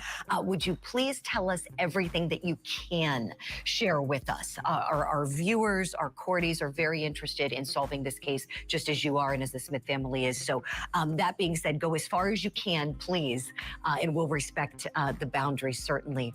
I want to begin with the questions that you both, the questions that are most top of mind for you two. You're experts in your respective fields, and many of us have questions in the public, in the media, the family has questions, but for you two, I'm curious, what are the things that you want the answers most to? Dr. Dupree, I'll begin with you, please. Well, this was stated that it was a motor vehicle accident. And I think Kenny said it very well a few minutes ago. If we start with that and sort of work backwards, let's look at some pertinent negatives. Let's look at some things that we don't find, that we might expect to find in a motor vehicle accident. And let's make the evidence that we do find from the second autopsy, let's see if it fits the circumstances of the situation. Certainly. And Dr. Kinsey, let me go to you, please, with the same question. Which questions are at the top of your mind, please? Thank you, Ms. Julie.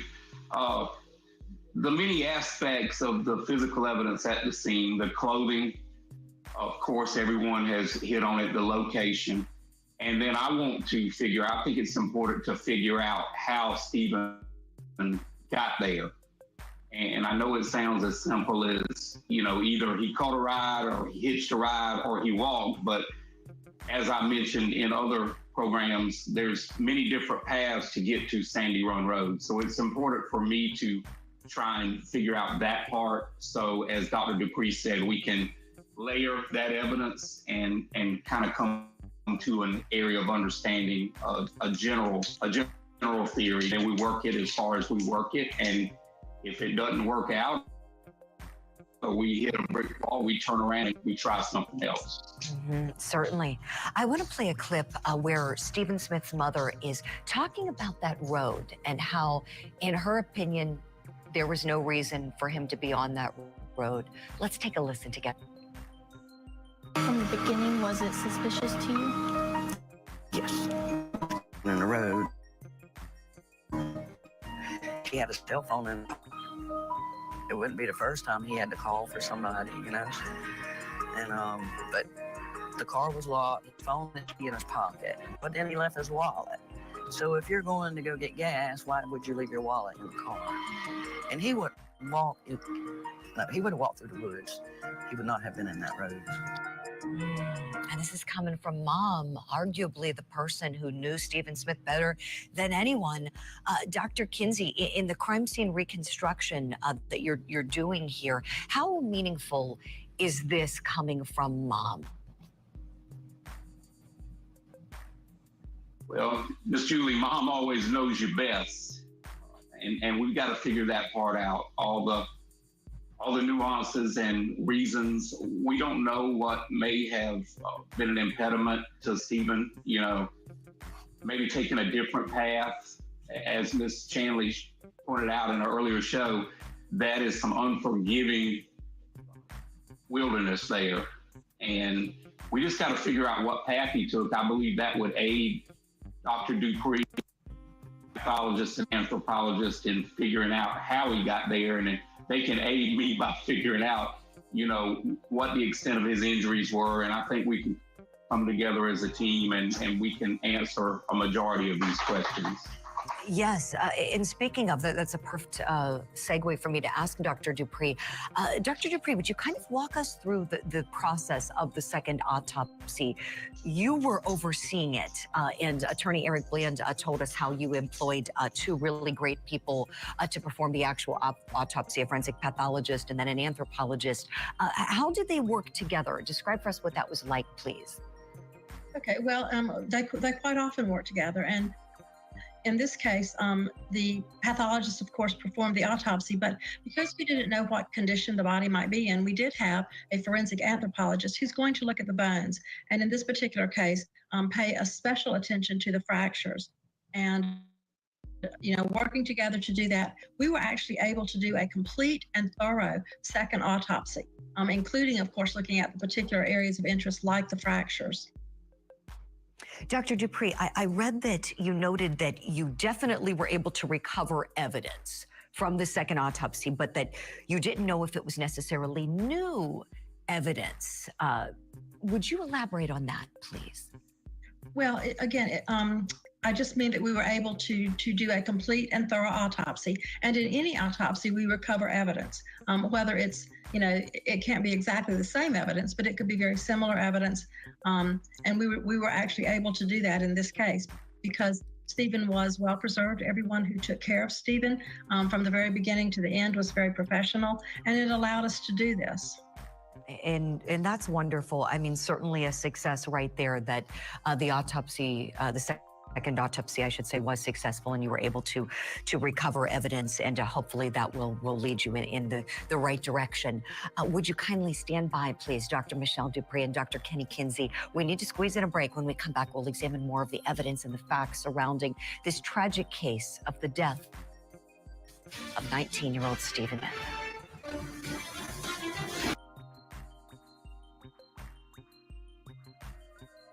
The Doomsday Cult mom murder trial. Coverage begins next week after. And that was about 9:30. I seen me and my daughter and my son, Chris, seen Alex and Randy Murdoch at the scene. When Joel was at the sheriff's department, him and Stephanie were at the sheriff's department. I was on the phone with Joel, and Joel said, "Hold on, Randy Murdoch's calling." And so he said, "That was strange." And I said, "What was it?" He said, "Randy Murdoch called and wants to help with Stephen's investigation."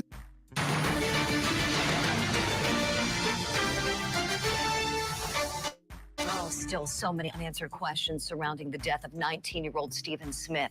Like why some members of the Murdoch family inserted themselves into the investigation and were at the scene. Well, we now know the investigation was re-energized after police found something while they were probing into the murders of Maggie and Paul Murdoch. What's more, Randy Murdoch's name appears in an investigative report about who might be responsible for Stephen Smith's death.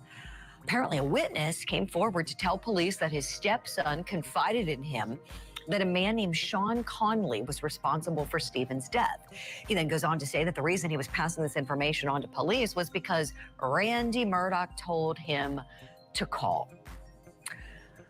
Well, that stinks to high heaven, in my opinion. Let me ask our experts if they can speak to this and how this might relate to the investigative work they're doing for the family of Stephen Smith. Dr. Michelle Dupree and Dr. Kenny Kinsey on the program this morning. I don't know how far you'll be able to go with this, but I have to ask, how do facts like these play in to what you're trying to do privately in helping to solve this case for the Smith family? Dr. Kenny Kinsey, I'll go to you first on this one, please. Miss Julie, I can't speak to the specifics with anybody's particular name, but that's great advice from an attorney. If someone has some information that's pertinent to a major investigation, to tell them to please get it to law enforcement. And I'll tell you, other than the forensic evidence collected with the second autopsy and then the data from the original autopsy, this is not going to be solved on a drop of blood. This case is not going to be solved on a tire print or a footprint. This is going to be somebody bringing us that little information that helps tie everything together. So, I mean, not speaking specific names or identity, but I think that's great advice if someone spoke to an attorney and the attorney advised them to bring it forward. I would advise them to bring it forward, and there's a reward out for information. And I would advise anyone to please get in touch with SLED and pass that information on. Thank you, Doctor. Yes, for that reminder, $35,000 reward being offered by the Smith family for information leading to an arrest. We've been putting that out, and hopefully anyone with information will come forward. Dr. Dupree, can we talk about the first autopsy, please? I know you didn't perform it, but have you reviewed it? I have reviewed it, yes.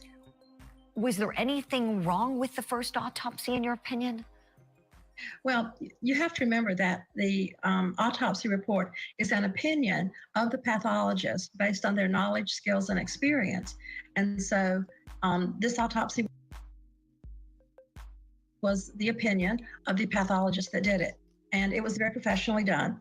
As far as the results of that autopsy, I really can't speak to that. Whether it matched ours or was different from ours or whatever. But it was a professional autopsy. Mm-hmm. I know that there was no, manner of death listed. It didn't specifically say homicide on there. That was just left undetermined, as a lot of things were with this case. Well, Undetermined is actually a good manner of death in this case, because as you know, there's only really 5: homicide, suicide, accident, natural, or undetermined. And when we don't have all the information, as in this case, undetermined is appropriate. And that leaves this open so that when new information does come, then we can proceed and perhaps find that manner of death at a later date. Okay, so that's good for you. Can you tell me, did the forensic pathologist that you enlisted to perform this come to an opinion on cause and manner of death now in this second autopsy? I'm not really able to speak to that at this point. Again, we are doing everything we can to support this investigation, which SLED is taking the lead on, and that information will become available, when it's appropriate. Sure. Well, and I think that's a good point for discussion, because I think it can be confusing. You all have been enlisted to help out privately the Smith family, who it has been begging and pleading for answers, and they are so deserving of that, as you both know. But SLED also never closed this case. It's always remained open. It kind of was just reinvigorated when something was learned about the Smith death that came from investigating the Murdoch murders. And maybe one day soon we'll know what that is, who knows. But I guess, are your investigations running parallel? Is that a way you could say it? Or are you all working together? Kind of explain to us how it's working, Dr. Dupree. Dr. Kinsey, I'm going to throw that to you because you said that so eloquently the other day. Please, that would be great. I thought you wanted to answer that, so I went to you. Yeah, Dr. Kinsey, please. Our parallel investigation, Ms. Julie, is to verify and supplement. And if we come across something that is law enforcement worthy that will help the criminal investigation, it comes first. And we stop and we pass that on to Mr. Bland, Mr. Richter, and definitely the South Carolina Law Enforcement Division. We don't want to do anything that's going to discredit the integrity of their case. And there's certain things that they know that they can't share with us. And I understand that. It's certain things they shouldn't share with us if they want it to be independent. So we're supplementing and verifying original information. And with the addition of the second autopsy with Dr. Dupree and her colleagues, we're just running, it's a parallel investigation, but any minute, any second, and we've already passed on a lot of information. Anytime we come across something that we think will aid them in their prosecution of any type of crime associated with Mr. Smith's death, we put on the brakes and we get that information to them. And that's fantastic. We just have about a minute left. Is there anything else you would like our viewers to know? You mentioned passing along information, but anything else, to that end, please? I do think somebody out there knows something. And again, as you said, I just encourage them to come forward now. Appreciate it. Dr. Kinsey. It's not the natural progression to bury your child. But when these things happen, the Smith family deserves answers. And as has been mentioned, somebody, just a little bit of information, get it to us, get it to SLED, use the hotline, the email, and get this family some answers. Exactly. It could even be anonymous. Yeah. And let's hope that happens. I think that $35,000 is definitely going to help.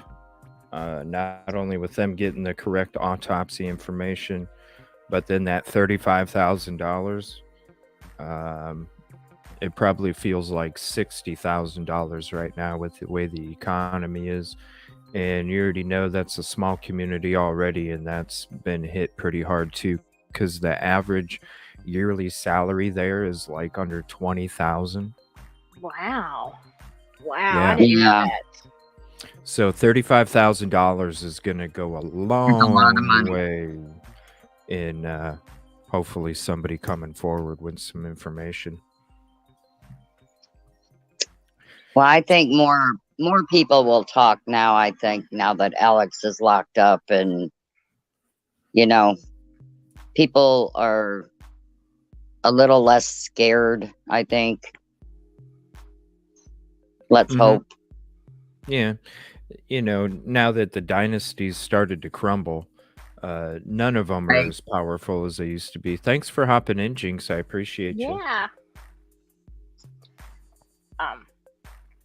Yeah, I think definitely that taking the Murdochs down is going to make a huge difference. Well, I mean, you can already see since the Netflix, documentary came out and then, he was found guilty. Now all of a sudden everybody's interested in Stephen Smith. So, there you go. Mm-hmm. Yeah. Yep. And it makes sense now about how they wanted to wait until he was convicted and the trial was over, it definitely makes sense. It was weird at first, knowing the situation, and then but then when they reopened it right after,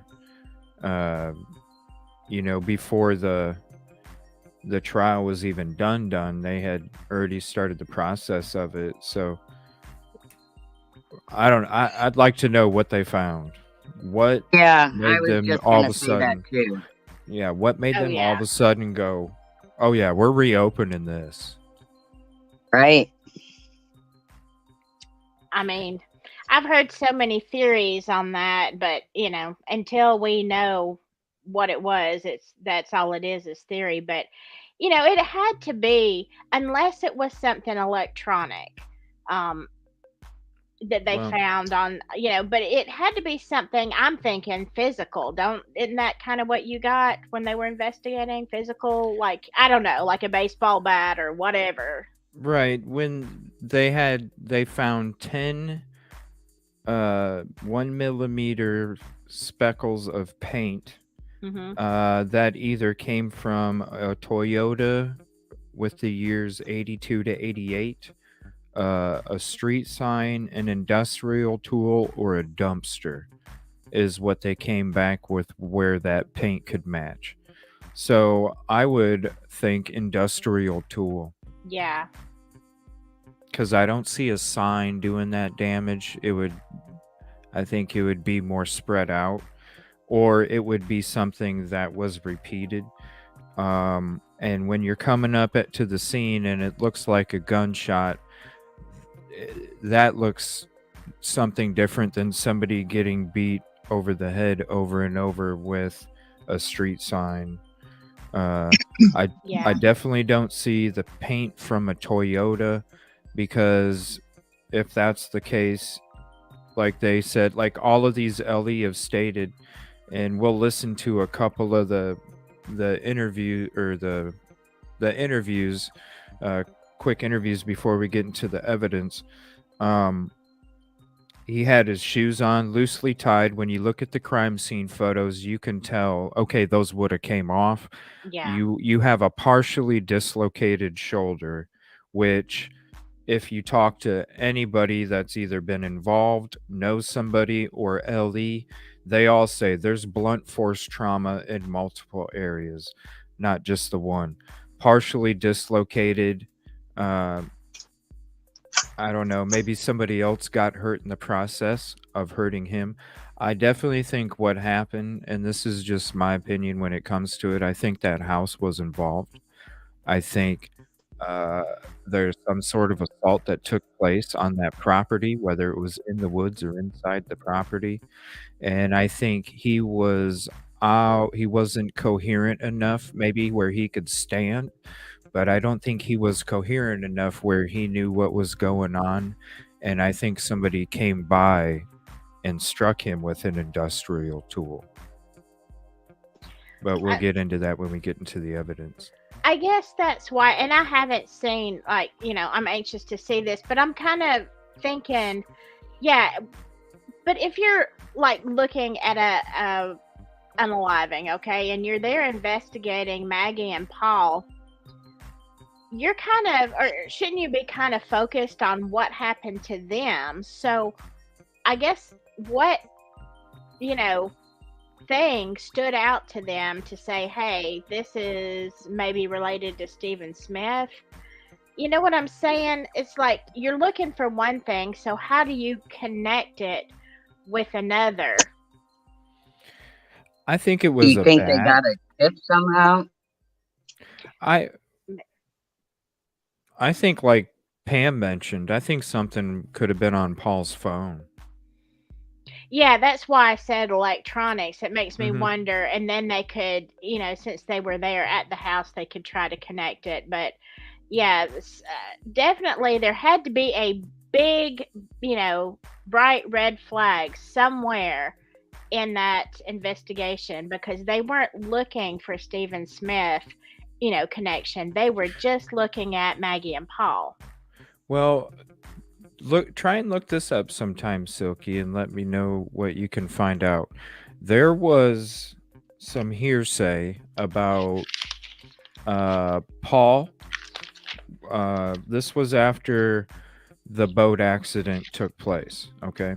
Mm-hmm. And there was some hearsay about how Paul had threatened some of his friends that if they didn't say he wasn't the one driving the boat, he was going to tell on everybody. Number Right. one. Uh-huh. Number two, there's also hearsay that Paul was going around school saying that Buster was involved in Stephen Smith's unaliving, and the school officials brought him in and then sat him down and didn't contact the law enforcement. They contacted the family. So the school officials, Paul and his family, sat down for a meeting. Things were discussed, and the next day or two, Paul was transferred to a private school. Ah. See, I mean, I knew that Paul was, but I didn't somehow or other I missed the part where Paul was saying Buster was involved. Mm-hmm. So I'm trying to still find out if he was transferred, and not that report would be something reported, but it would be Right. kind of interesting to see. Oh, really? He was transferred from this school to a private school during this date and year. I think would be interesting. And that's why I think something might have been on Paul's phone, because everybody, whether it was friends or people that were friends with the parents, Alec and Maggie, that Paul was around when they were doing family functions, all of them stated that Paul was the one that always had the attitude, I'm a Murdaugh, you can't do shit to me. Mhm. He was always the one causing uh, chaos and just being a problem to deal and handle. And so I could definitely see him speaking out the mouth on text or social media about this or that, and not even feeling like he needs to keep track of his shit like daddy or grandpappy would clean it out right away. He probably had the attitude that I don't need to do shit because I'm a Murdaugh, because ain't shit gonna happen, so I don't need to worry True. about cleaning shit. Yeah, I can see that. But then wasn't it? It was Paul that moved out. Like he wasn't staying in the house. He had moved out to the, whatever on the property, right? He was living. What was that? Another house? Another whatever? What was that? I don't know. Because he wasn't living in whatever documentary I saw said that Paul kind of stayed to himself. Like he would, I guess he would abuse substances or whatever, but he kind of had a space out on the property that was, I don't know if it was a smaller house or whatever. Yeah, I haven't dug into Paul too much. I didn't even really dig into the actual Murdaugh murders too much. I was more checking this out. That's one thing I need to do is I need to buy Netflix for a month so I can watch all these documentaries, Yeah. because I know I keep hearing people talk about the Murdaugh documentaries on Netflix, and I'm just like, ugh, I keep missing out. So I'm definitely gonna have to do that. Yeah, I don't know. I could definitely see him living, party animal, living off the side of the property, kind of doing his own thing or whatever. Yeah. I don't know. He was Yeah. living in a guest house on property, Kelt says. Yeah, I knew it was something like that. And I didn't watch the Netflix documentary until after the until after the trial. I was out on the whole thing, but I kind of wish I had watched it now. Yeah, I'm definitely missing out. Alex made it sound like Paul was couch surfing. Alec, sorry. Made it sound like Paul was couch surfing. I mean, he was a party animal. Why wouldn't he want to stay off on a guest house, you know, because then he could get away with more shit? Yeah. So do you think something took place there? You know, that's possible. And, you know, maybe that was the place or the thing that when they investigated connected Stephen Smith.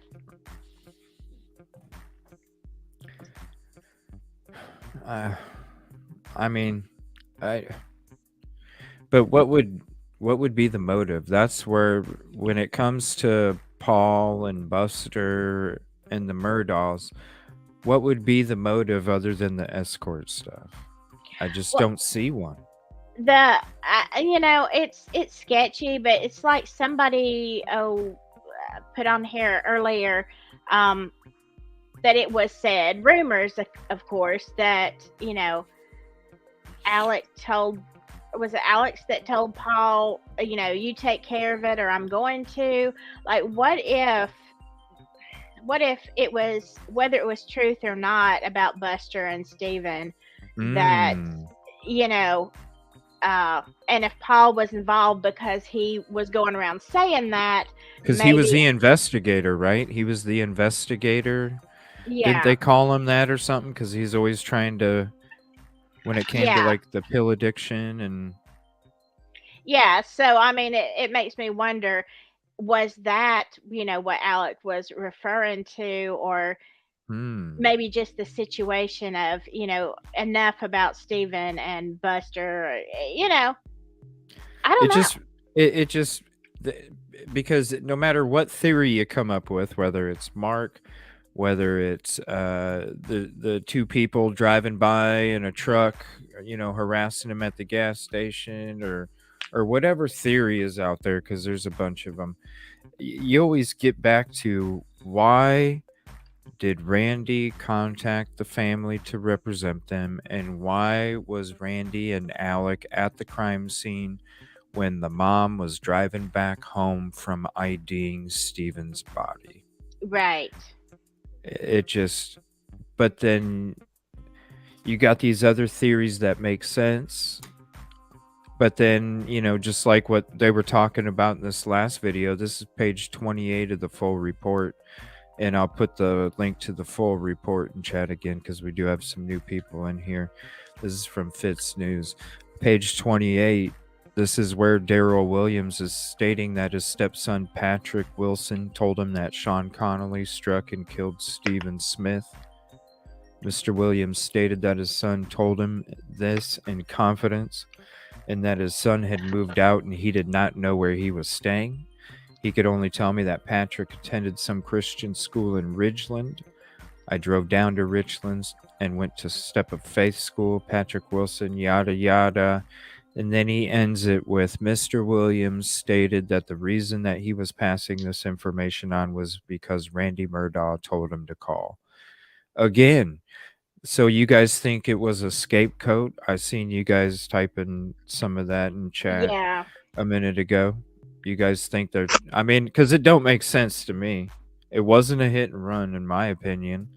This is saying it's a hit and run, and then you got Murdaugh. Why would, if he did tell you to call, why are you telling Ellie anyway? Right. I mean, it's kind of like why?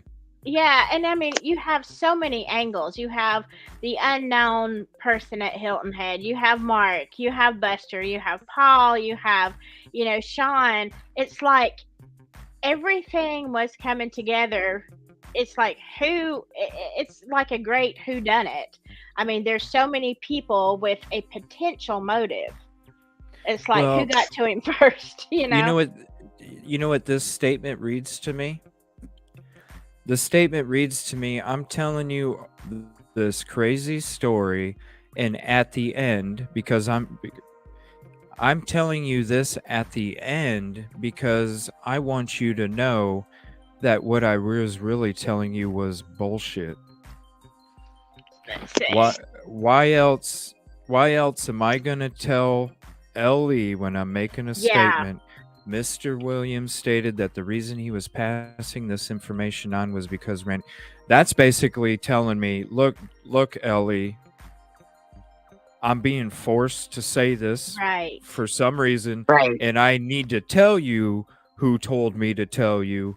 That way, when it comes out that it's not true, you're not arresting me, because then I can say, look, I was threatened. I told you, that's what this statement's telling me. So I totally believe, I'm agreeing with you guys when you say that your opinion is that this was a scapegoat situation. I totally agree with it. Yeah. Because I don't feel it was a hit and run.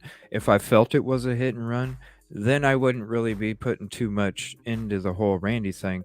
But in my opinion, it's nowhere even close to a hit and run. And when I'm reading this statement, knowing that, I'm looking at that last line, and that last line's telling me Mr. Williams is telling them this because he wants them to know. I'm not. I didn't come to you on my own. I came to you because this person told me to. That is exactly what I thought when I read that. Yeah. Same thought. So I was on the internet just now looking to see where Paul went to school. And I guess at an apartment he lived in, going to USC, University of South Carolina, I guess they confiscated a computer from his apartment near campus. Ooh, really? Yep, that's what it's saying here. DNA samples, fingerprints, and a computer. Wow. So maybe there was Where's something Hilton on that Head? computer. Yeah, maybe even if he was just bragging, about whatever, we'll never get caught for Stephen's murder, or whatever. Who knows? Yeah, because you heard that bogus prison phone call where Alex like, hey, you know that stuff going around about Stephen Smith? That wasn't our family, was it, Buster? Yeah. No, Dad. You know better.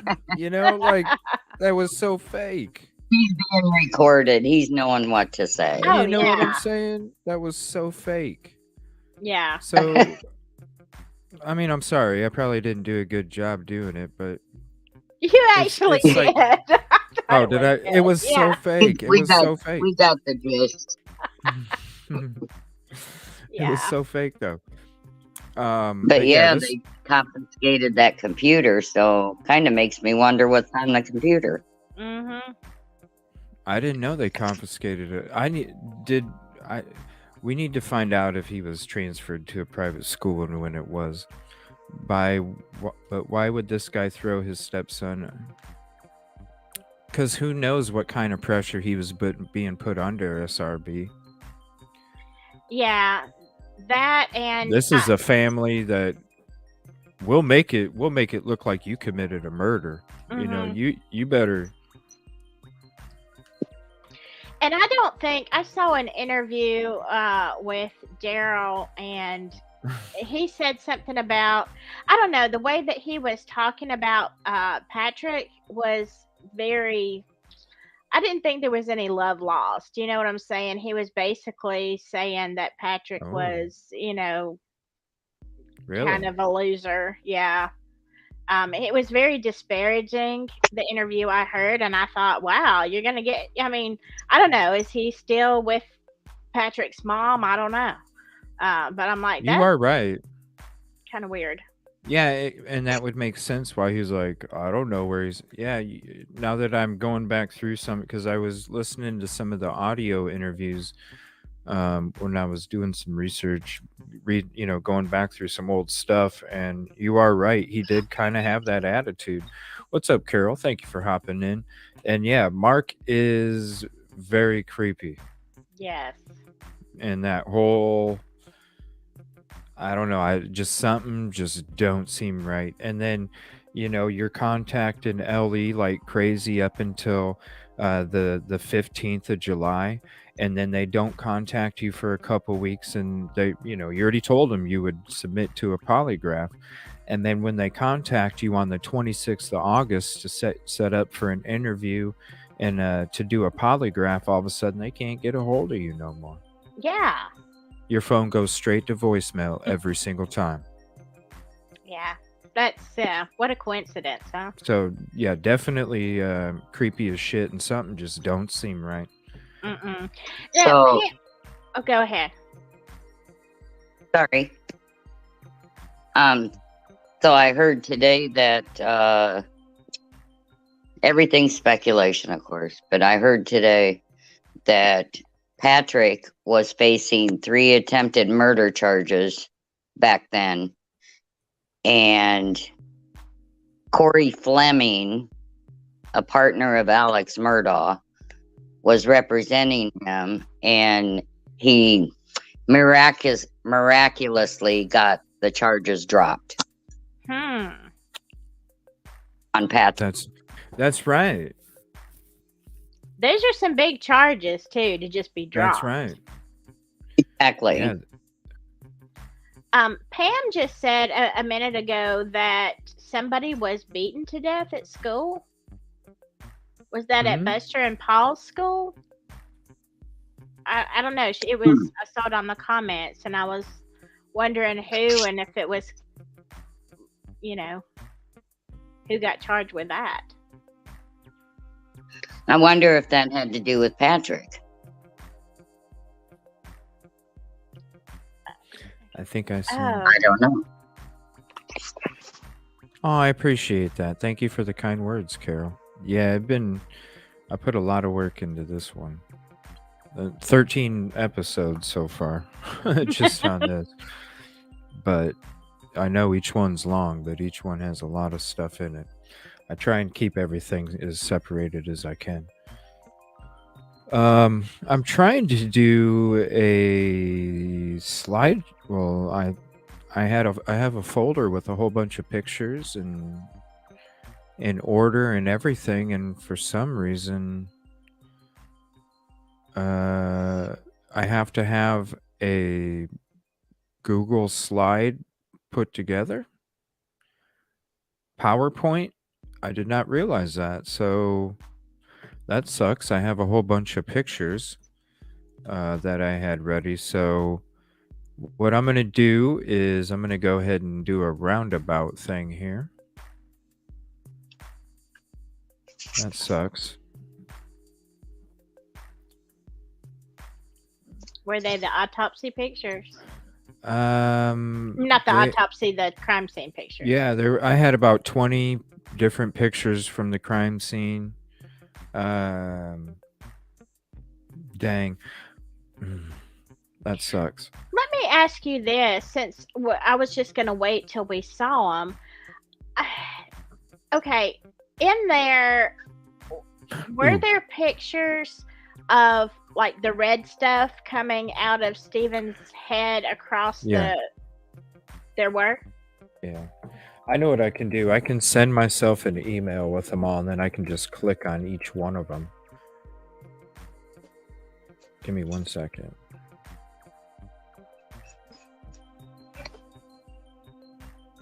Did not realize I had to do a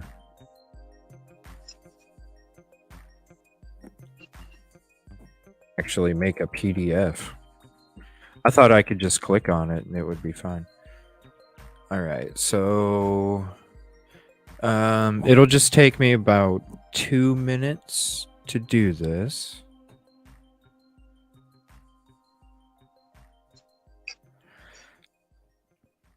And I'm sorry, what did you just ask?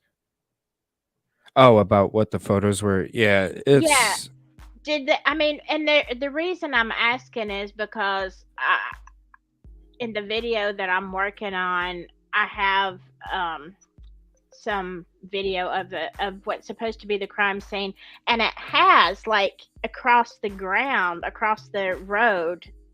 And so I wondered, I think it came from an HBO documentary, and didn't they say in the original report that there wasn't any spatter? So I was Right. confused. Was there or wasn't there?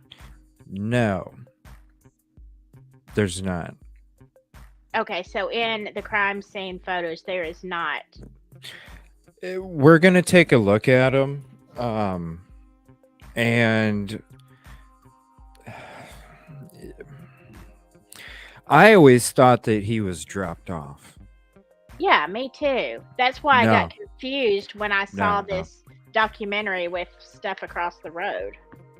Yeah, there was no splatter. Now somebody had came in before and said, "Hey, I've heard of people getting hit by a mirror and walking down the road some distance, right? Which would, make it like the hit and run took place at a different part of the road. That's why there wouldn't be any debris there where the body was found. And that they were able to walk a certain distance and then they passed. But when you look at the photos, number one, it's obvious that he wasn't just tossed out of a vehicle. Hmm. And number two, it's obvious um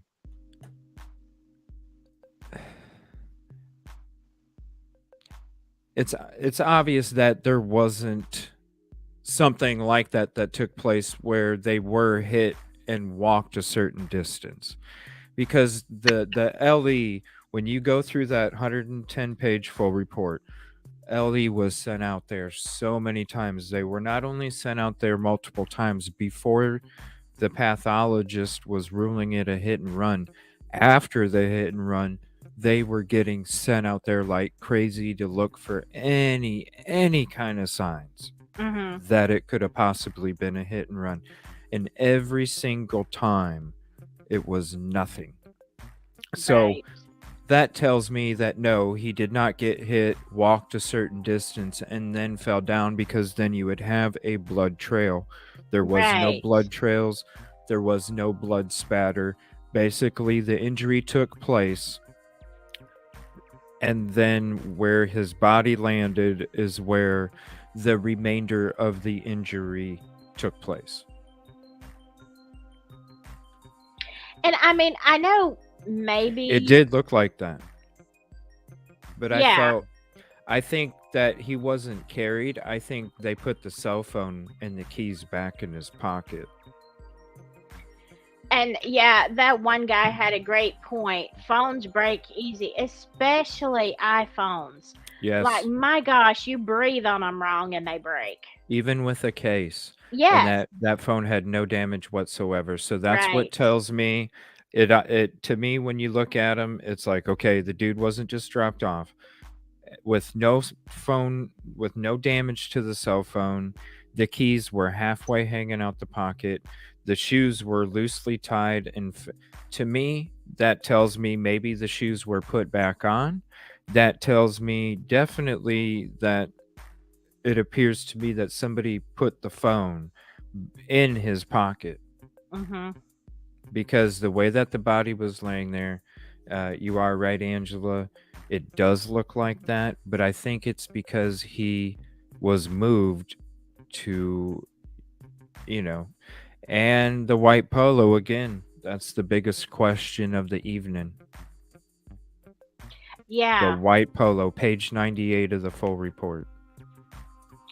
And it's crazy though that on the police report that it wasn't there. I mean, so what do the crime scene photos? Is he wearing a black shirt? Yes. You know The it. only time, Go ahead. the only time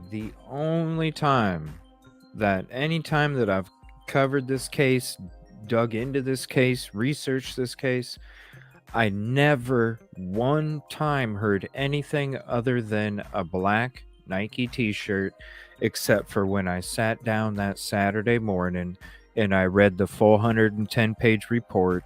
And when I got to page 98, that's the only time that I ever seen anything other than a black t-shirt. But you know, a polo shirt would make sense if he was meeting somebody on Hilton Head, because you would, I mean, not that a Nike shirt isn't okay for every day, but if you're going into a place, a nice place on Hilton Head, you would probably be expected to dress a certain way, and a Nike t shirt probably ain't going to cut it. I don't know. It's just weird because the photos with the evidence at the crime scene, the evidence that was booked and transferred, it's all in the full report. Right. It's all black t-shirt. If you get to the beginning of, if you guys want to skip back, those that joined late, if you skip back to the beginning of the show, probably right around the 25-30 minute mark, me and Silky start talking about the white polo. We go into the report where Officer Singleton is stating he walked up seeing an individual in a white polo, but that's the only time that a white polo was ever mentioned. Any other time when it comes to evidence, crime scene photos, even investigators talking, it's always black t-shirt. The only person that ever states white polo is Singleton, and the only person that the person that booked the phone was Singleton. Yeah, So there's that's already crazy. two weird things right there. He's the one that books the phone, and he's the one that comes up to the scene. I'll go ahead and go back to it real quick. Page 98. And I'll just read that one sentence for everybody real quick. And if you want the link to this report, let me know and I can drop it in chat again. Right here it says, I, Detective Singleton, this is on 7/9/2015. This is the day after the crime took place. I, Detective Singleton, went up to take a look at the body and noticed a slender-built white male on the highway with khaki shorts and a white polo shirt. It's the only time. Yeah. I wonder, I mean, wouldn't Sandra Smith have a copy of this? Yeah, And she has a copy of everything. I wonder why at least I've never heard her say anything about a white shirt or that one was missing. That's what I was thinking. Were there fingerprints on that shirt? Is that why it disappeared? I'm telling you, because I was supposed to read that full report on a Wednesday night. I was going to do it on my night off, right?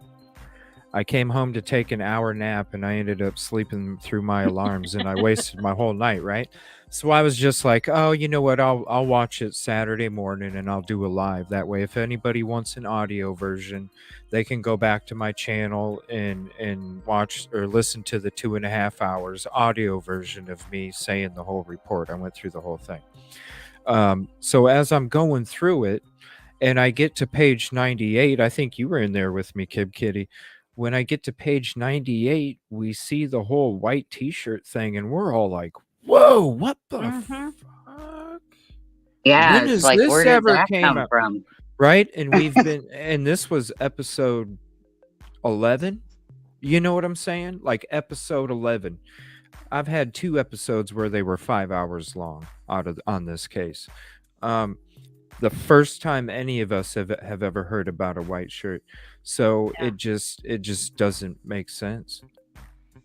No, and I am very inclined to think that, yeah, we're talking about the fingerprints that They do that's kind of look why. like. They do kind of look like. On the shorts, are you talking? Yeah, it's the only time. Like, we're gonna go through. I'm gonna put this up real quick, just to let everybody know. We are gonna be having some content that may be harmful or traumatizing to some audiences, so I just want to make sure that I put it out there. And I'm gonna go ahead and go through some of the crime scene photos. So if you want, I would give it about at least a half an hour. But after we go through these photos and stuff, I'm going to go ahead and end the evening. I'm going to throw out the link for that interview room because I'm definitely going to be watching that. Maybe we'll check out a few minutes of that before I end the show. But I just want to give people time to go ahead and back out. And then as long as you know or you see that I'm in my email, we're going to be going through the graphic stuff. So if you have to go, totally understand. And I want to say thank you for your support. And I hope you have a peaceful and positive evening. And we're going to go ahead and get into some of this content here. I might have to do it like this from now on because this is pretty convenient. I'm glad I kind of had to do this on the fly. So I can zoom. So this is how the body was laying in the road. Okay, we're going to see a different picture here soon. I'm just going to show some of these. I wonder if anyone took pictures that he would have been. I don't know. It's such a small community. I don't know. The properties are so spread out. And when we get done looking at this, Carol, I'm going to go on Google and I'm going to show you kind of what I think where something took place and how it took place using the Google Maps. So right here, and this is what Kenny Kinsey was measuring when he was talking to the court TV reporter when he had a tape measure up to that pole. It states light pole on the report, but it really is, it's a telephone pole. So there is a difference there. So it's 32 feet. So basically he was laying in the middle of the road. I know somebody mentioned in chat that he was kind of laying there where somebody had placed him like that, hoping or with the anticipation that somebody on either side would end up striking him to make it look more like a hit and run. And I totally agree with that. Yeah, me too.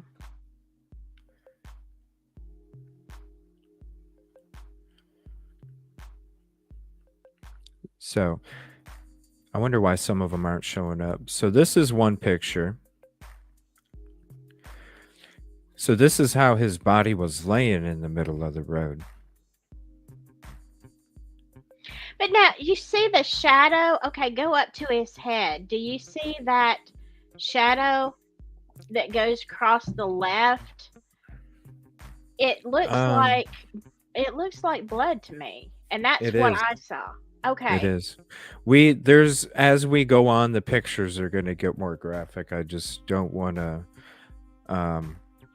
We'll get to those. This right here, this just kind of shows how his body was laying. Now, this is one thing I want to point out to everybody, okay? Look at his arm, his hand right here. Let me see if I can zoom in even more. See the way his hand is right there? Mm-hmm. Can you see that? See if I can zoom in some more. Okay, so that's how his hand is. That says to me seizure. Yeah, it could be. I think he had a seizure on the street. Yeah. That's why I think his body was laying like that as well. From the head trauma. Yeah, he certainly could have been seasoned.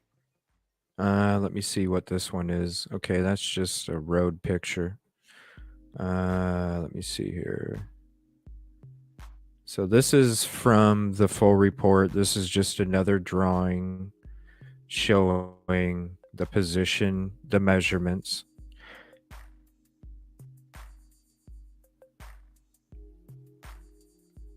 Okay. Now here's the shoes. Now there was some talk about dry mud, wet mud. Now you can tell. Let me zoom in some more here. Now see how you got this color of tan and it's kind of up here on the shoe where it's interrupting those stripes. Mm-hmm. Yes, Angela, his brainstem was separated. that just came out recently. The brainstem was detached. So that's why I think he was, when I heard that, that's when I came to the conclusion that he was incoherent somehow, but could stand up. And then somebody drove by and struck him with a object. Because how else are you gonna? You look at the injury, and you look at the type of injury, which we will be getting into here, and then you look at the fact that it was just a partially dislocated shoulder, but then your brain stem is separated. To me, that says that you were standing up when somebody came by and struck you with an object. You fell down, you had a seizure, and that's why you bled the way that you bled out on the street. Good night, Dre. Thank you for hanging out. So this is what I want to bring up about the mud, okay? So you look at this tan part inside of the grid pattern of the shoe, which matches the tan color that interrupts the two stripes on the sole of the shoe. So that's obviously dried mud. You look at the bottom of the shoe, okay? It's a darker tan, which that is the moist mud. Now, why would somebody on a pavement, asphalt, in the middle of the summer have a whole crap load of dirt on the bottom of their shoe? And this is why I want to explain to Carol real quick why I think something took place like this. I'm going to get rid of this address. I'm going to get rid of this one, and I'm going to get rid of this one. And the reason that I think that there's mud on the bottom of that shoe and not it being rubbed off from the pavement, because if you're walking on hot asphalt, that dirt's going to come off, especially if you're walking a ways. So I'm going to drop Google guy right by the body was found right by that pole, okay? So you see the pole on the street, body was found right there. The reason I think his shoes were full of mud is because this house was vacant at the time of the crime. Ooh. When you look at it from zoom back bird's eye view, and I will when we leave the Google, dense woods all around. So when this house out here on a country road is vacant, you're in a small town, I'm sure it's known to be vacant. You can pretty much do whatever you want inside the house, or you can do whatever you want in those woods because it's so dense. That's why I think something took place at this property and ended up coming out here. That's why I think some kind of assault took place here, and somebody brought him out here to stand out in the middle of the road so they could finish the job. That makes sense. It really does. That's why I think there was dirt, because we're going to go back to that picture. How are you going to tell me?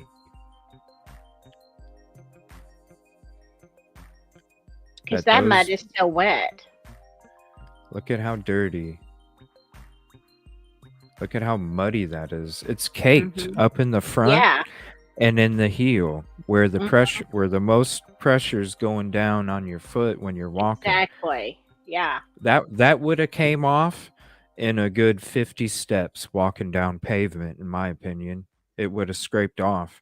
This, it's almost like he went from dirt and ran out a few steps onto the pavement, and that was about it.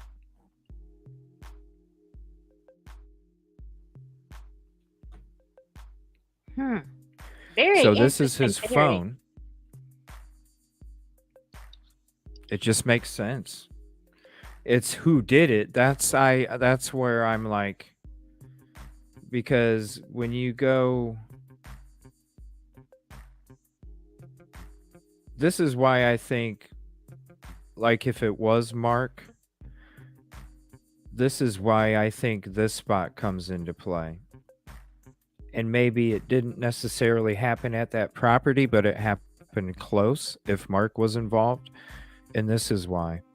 Because if Mark, and this is where the car was found, if Mark found out about the fishing trip, was jealous as hell, you've already seen the kind of threats he was making, even to Steven's sister, saying that she's the one that got him killed over drugs, making threats that he could only hold the Jersey Boys off for so long.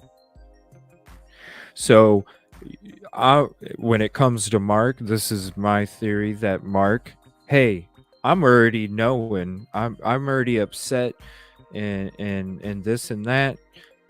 Hey, why don't you meet me? Because you can go up and down this country road. It is the only part of this country road that has this little patch off to the side. And you can sit there and look at this like a driveway, but let me show you something else. I bet you it wasn't even barely used as a drive. It was the person that lives the closest to that road, which is on this property, right? So here's that road that looks like a driveway. The person that lives on that property, their driveway comes down here and hits Martin Williams. You ain't telling me that they're going to go all the way out this way when they can literally just go right out the front of their house and go this way and hit that way. That driveway was probably barely ever used. This spot was probably a meeting spot. And if he did get chased, because his mom says that he did get stranded often, and he would run through woods. There was already reports of him getting chased through woods. And when you look at this, if he really did run through woods, he could have easily ran down this direction, hit this crack in the corn, because you know the area, and then you're coming out over here, and I want to show you something on this property here. And you would know about this trail too.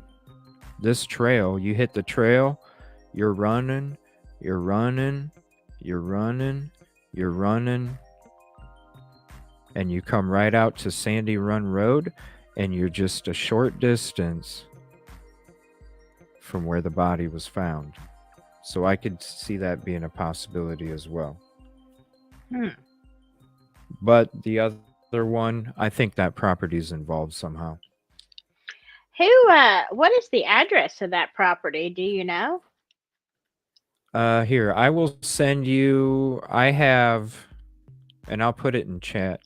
I'll put it in private chat for you too. This is a Google map location. I'll share it real quick. This has all the addresses. It has Moselle. It has where the vehicle was located. It has where the body was found. This has the closest gas station that they refer to in the reports.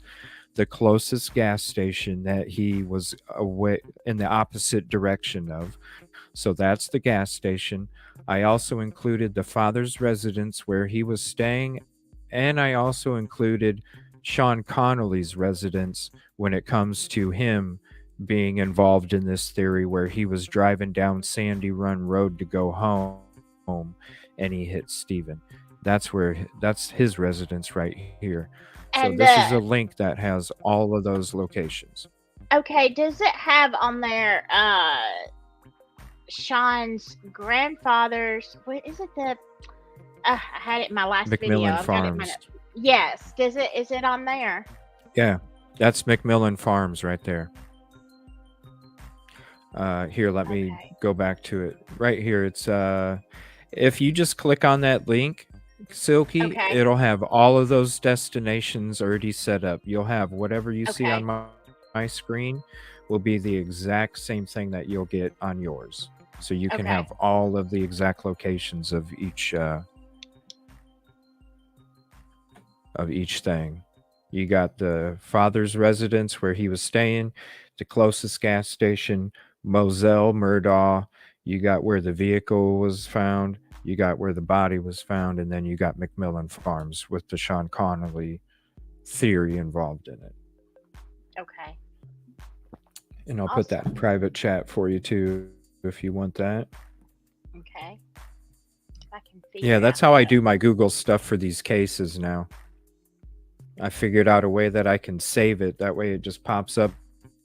And then if I don't want a location in the whole thing I'm talking about, I just remove it.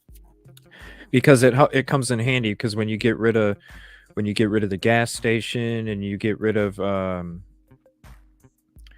let me see here, and then you get rid of I think Brunson's the one.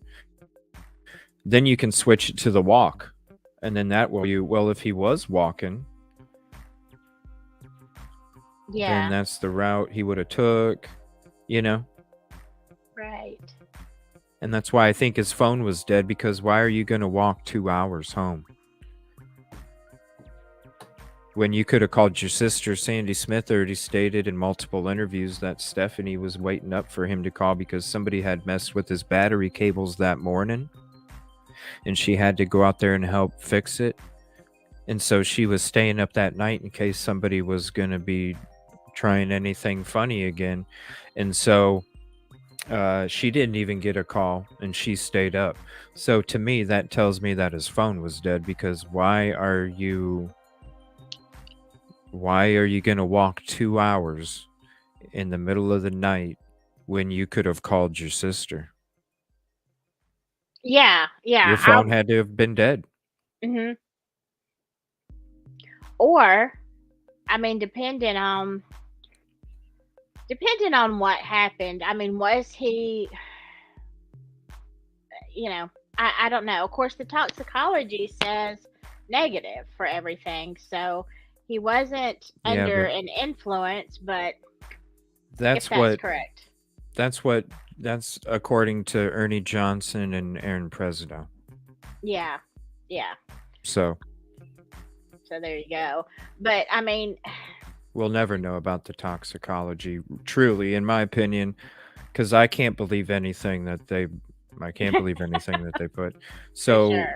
And now, we understand with the body 8 years later, we can't, but the toxicology, you know what I'm saying? Like I said, I feel the way that, and we'll get into these pictures, but when we get into them, I feel like he was kind of standing there like this, just kind of, and maybe somebody was even holding him, and that's why his shoulder was partially dislocated, because somebody was holding onto his arm, and when somebody drove by and struck him with an object, his body got flung, but somebody was holding onto his arm just enough to where it would partially, not dislocate it, but partially.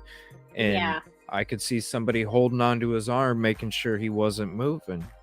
Because to be able to separate what got separated, and for that 7 1/4 inch wound, somebody had to have driven by, and I could definitely see partially torn shoulder, because when he got hit, body gets from, the force gets tossed and somebody's holding onto it, so his shoulders go in the opposite direction of where his body's going. There's your partial dislocation. Yeah, that makes sense too. And I can't remember what interview it was, but somebody, of course they haven't gone on official record, but they were saying, this is where it went wrong, and I was present, and yes, he was hit with I think they did say baseball bat or something. Yeah, one of the I think it was Todd Proctor, when he found out that it was a hit and run, he went to talk to Aaron Presnell, and that's when she told him that it was not a gunshot wound. He then asked her, could it have been from a baseball bat? And she said no. And then he said, well, do you think it could have been with a baseball bat, somebody driving by? And she said possibly. Well, that would certainly explain why there's no car parts, because, I mean, being hit, something is not only going to break on the car and go into the side of the road or in the middle of the road, but it's also going to you're going to have particles on your body, in your hair, whatever. You'll have tiny bits of something. And there wasn't. There was paint, but that was it, as far as I know. Mm-hmm. He didn't like medicines. Okay, so I think some of these might be graphic. Okay, so this is it looks like road rash, and this is on his hand.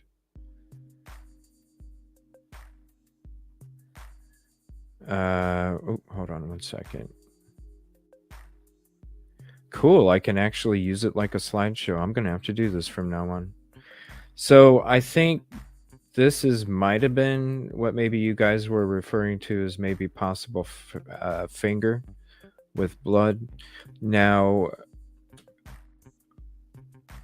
I've heard two different reports. I've heard the reports that the blue specks were on the shirt, and I've heard that the blue specks were on the shorts.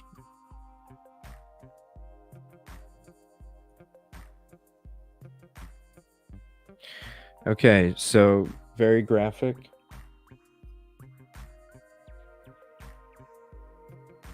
So I don't know how, if somebody's going to bleed like that, they're going to be placed there and then that happens. Yeah. That's what I was thinking when I saw it, because I had not seen that, but that was on the documentary. Now, was that, and how does the road grade? Like, is it going down, it would be to Stephen's right? Is it like running downhill that way? Let's take a look.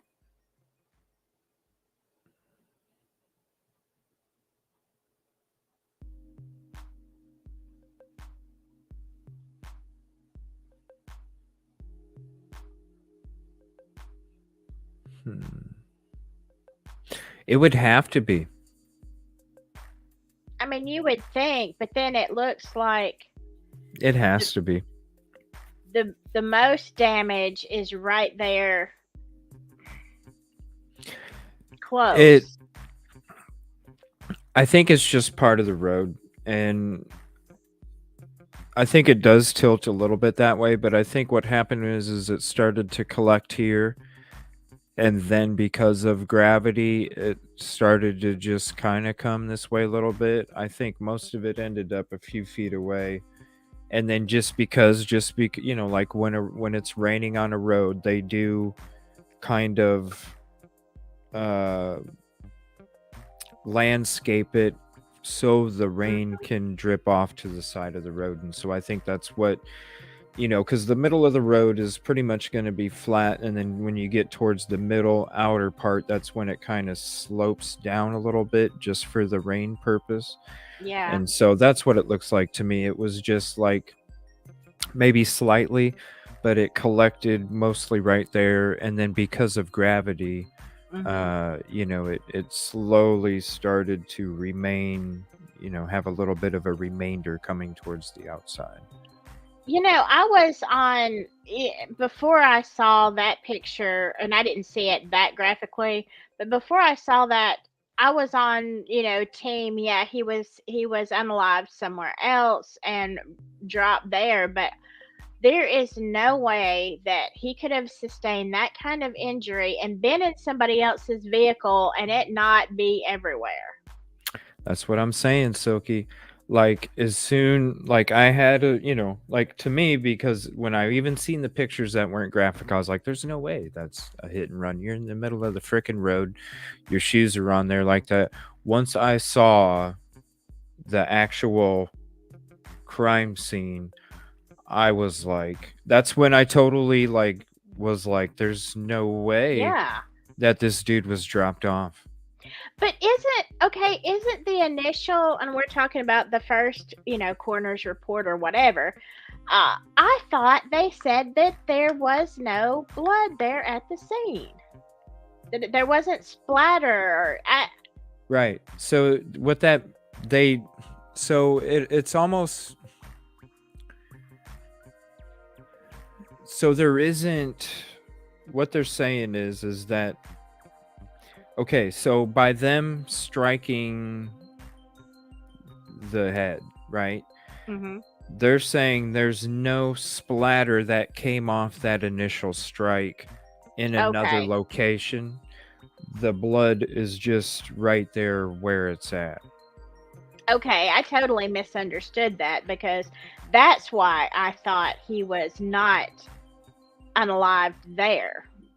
Because I'm like, there's no blood anywhere, then it's not there. And that's what I thought too until I seen them crime picture or Yeah. the photos, and then after that I was like, yeah, no. Yeah, This exactly. this this and then that's when I started really like I had thought about that house. We had Suzanne Andrews on for an interview, Yeah, and I saw that. I had got into Google Maps doing something, and then she was like, hey, that house was vacant at the time, and I was like, what? So then I really started wondering, like, okay, well, if it wasn't a hit and run, his body's there. It's a vacant house. I started looking at the bird's eye view of it, and I'll show you that real quick. I started looking at the bird's eye view of it, and I'm like, okay, well, there's a house kind of there, but really, if you look at how dense these woods are, Mm-hmm. right here, the house is right here. Yeah, I that's mean, look at these woods. very dense. Yeah. You know what I'm saying? And so So then to me, rural. I'm like, And so rural and so late or early in the morning, late at night, whatever.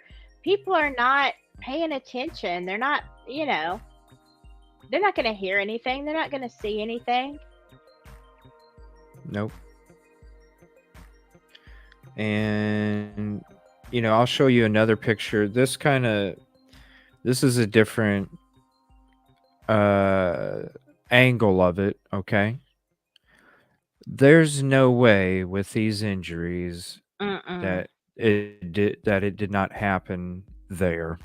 Yeah. I'm sorry, nobody put a towel around his head. Nobody was able to put their hand over it to place his body down there. That's No. why I keep coming to the fact of he had to have, the assault took place somewhere else. The initial assault took place somewhere else. He's doing this kind of thing, not really in it. Somebody's holding his hand to hold him up, and somebody's driving by and hitting him with an object, because I just don't see how it happened any other way. But I'm not, I don't investigate these things, so I don't claim to be. That makes sense, though. It really does. I mean, especially, I guess it depends on what the second autopsy says about the dislocation. But from what you're saying and from what we know right now, it makes sense. Somebody was holding on to him, and then boom, and then you had partially. I could see that.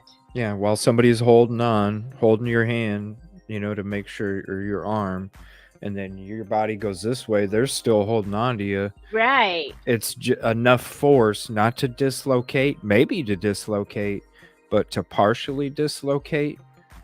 To me, that says somebody was holding your arm. Yeah. When you got struck. Yeah, unless there's some other explanation during the autopsy or, some other injury, I guess. But if there's no other injury to explain that, then yeah, that's what it looks like to me too. And these scrapes on the right arm are 1, 2, 3, 4, 5, 6 inches in length. Wow. So, and that's on the right arm. But to me, I'm looking at this hand, and it's telling me seizure. And the only reason I say that is because I was watching the Miami Dolphins football game earlier this football season, and I watched that quarterback get hit in the helmet. And when he tried to do this and his hands did a whole bunch of shit, that's exactly what his hands were doing. Was Well, that right there? yeah, and I see seizures at work all the time. I mean, people come in all kind of situations, and a lot of people have, well, a lot of the inmates have we seizures. They're fake seizures. They ain't seasoned, but occasionally we have a real one, and because of the way that his fingers are, I mean, he could have been seizing right before he passed away, and kind of locked like that, because you can't, when you're in a true grand mal seizure, you can't like relax, like you're just stuck, like your body is It's in that froze. Yeah. position. Yeah. Yeah. And I think right when it happened, he fell down, and yeah, he had that gash, but Mhm. he was still alive for a few more seconds, and his body was, you know, Because that's what you do when you have brain trauma like that. That's the left hand fingers look broken, possibly. There is that one that's kind of discolored looking, and I couldn't tell because we can't see. Oh, I see right here. You're right. Yeah. Yeah, but I think, but your fingers also don't they do some weird shit like this when you're having a seizure They too? do, or they can. They don't always, but Right? they certainly So can. Yeah. I could see the hand doing some shit just like this kind of thing. Yeah. If I did that correctly in the cam there. But yeah, I mean, it definitely looks like it could be broke too. But this is very telling, as when you look at the soles of these shoes. I don't see any asphalt rubbing the dirt off that. And look at the asphalt right there. It's a hot summer night in July. That pavement is cooking. Yeah. It doesn't matter if it's 1 to 4 in the morning. That pavement is nice and toasty. Yes, it is. So that's why I just feel that house right next to where the body was at, something happened there. And the fact that it's vacant is just too coincidental. You're living in a rural community. People probably know that it's a vacant house. It's secluded. So, as long as you're not starting a big ass fire or something, nobody probably would even know what's going on. No, It could have been a wouldn't. secret spot. I mean, that does make sense. I would love to know who owns that house. And they said it was vacant. Was it for sale? Was it a rental house? And who was the owner? That's what me and Pam were trying to figure out. Who owned that house July 8th, 2015? And the defensive wounds, Cherry, here's the wounds that were stated in the report. Shoulder partially dislocated, defensive wounds on the right arm, which is what you saw, the scratches. The hole was above the right eye, right up here. And that's what was stated in the report. Thank you for the kind words. I appreciate that, Carol. And thanks for being in here. I appreciate your thoughts. And if he had a defensive wound, you're not going to try to defend yourself against a vehicle. It's not like you see a car coming and you think, I'm going to push it out of the way. That to me says some other kind of trauma. Although I can see why, looking at this, I can see where they thought this will fly as a hit and run because of, just on surface, if you don't dig too much, I can see where, oh well, he was found in the middle of the road. There's, obviously blood, and he was hit in the head with something. Um, Mm-hmm. if people weren't really questioning the narrative, I can see where they'd say, oh yeah. If you look in the report, I'm trying to remember what page it was. Page 92, there was an R kit done, but it was never processed. And you wonder why there would have been an R kit done on a hit and run. Okay. I think there was defensive wounds because an assault took place. I wonder if the Yeah. R kit was done because of not necessarily a sexual assault, but an assault in some other kind of way when it came to the whole assault that took place. Mm-hmm. And I definitely think that he was somebody holding his arm while he Yeah. got struck. Where is that? Yeah, I thought that was when I saw that about that kit, I was like, why? Why would you do one of those on when I worked ER, we had to do those. And like, why would you do that on a hit and run? But yeah, obviously, to me, that says they obviously suspected assault. So if you suspect assault, then why are you saying it's a hit and run? You know what I'm saying? It doesn't Right? make sense. Mm-mm. And this is another thing that's crazy because the whole hit and run to murder, highway patrol only handle one thing, SLED only handles one thing, right? Mhm. And this is one thing that you'll find out in this report, page 57. It went from the county sheriff to the highway patrol to SLED, then back to the highway patrol, then back to SLED. Before SLED even showed up the first time, Ernie Washington, which was the coroner, and Kelly Green, which was the deputy coroner, had already moved the body before SLED showed up to investigate the crime when it switched back and forth from hit and run to a murder. That's Because crazy. SLED only covers one, which Right. is murder. Highway patrol covers hit and run. So when Yeah. it was a hit and run, then they found out it wasn't a hit and run. So then they called up SLED. Hey, SLED, you need to come out here. So then SLED comes out there. SLED's out there. The body's already been moved by the coroner and the deputy coroner. Why?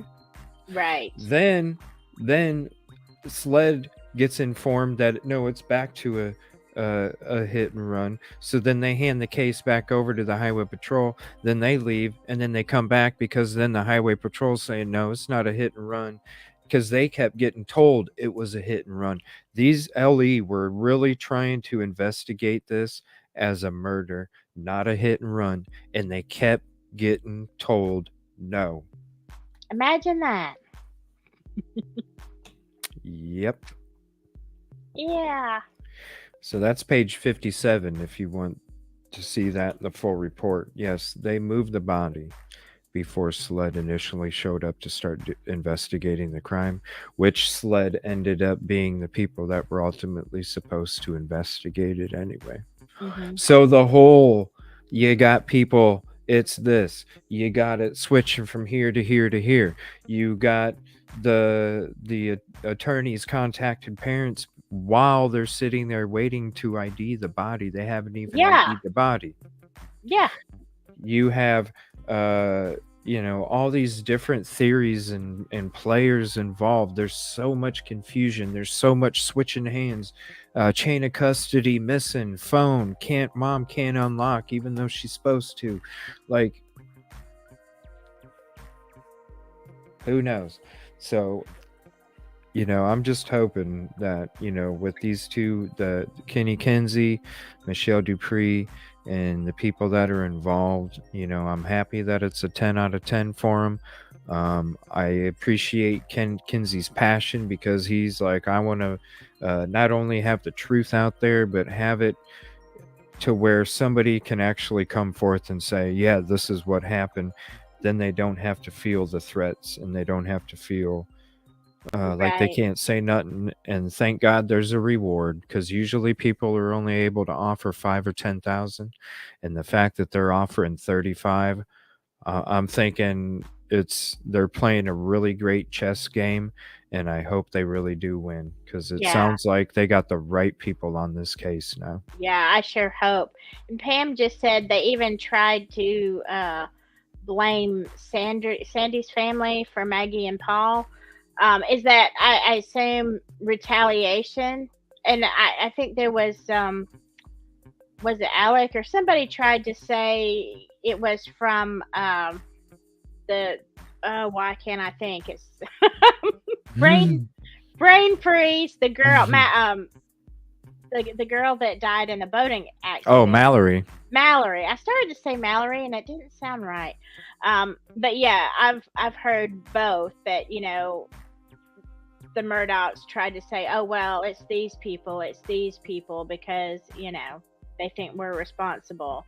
Is that what you're talking about, Pam?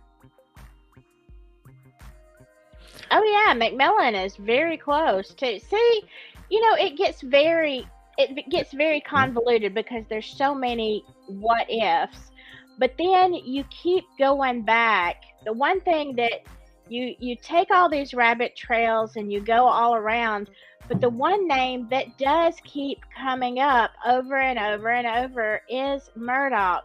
And if they had not been contacted about, oh, I'll represent you, and then they really didn't do anything, they just kind of stopped the investigation, then I think they would have had, honestly, a better chance of saying, oh, it was Sean, it was Mark, it was some guy that he met, it was from the escort. But when you put yourself right in this investigation from the get-go, here we go. It looks like a typical Murdoch cover-up. I mean, Right? Create enough fog between you and the truth. Right. Exactly. Oh, wait, it could have been this. Oh, wait, it could have been that. Oh, Right. wait, is it this? You got it's all that fog from the truth. And they were able to do that for so long. Grandpappy was an ace at it. Absolutely. And as the entitlement sets in for each generation, it gets less and less and less until the dynasty crumbles, because it reaches a generation where the pendulum switches, and it goes from protecting to feeling protected. You don't have to worry anymore, instead of always being on top of your crap, Right. making sure, so over generation you got, this, and then it went to this.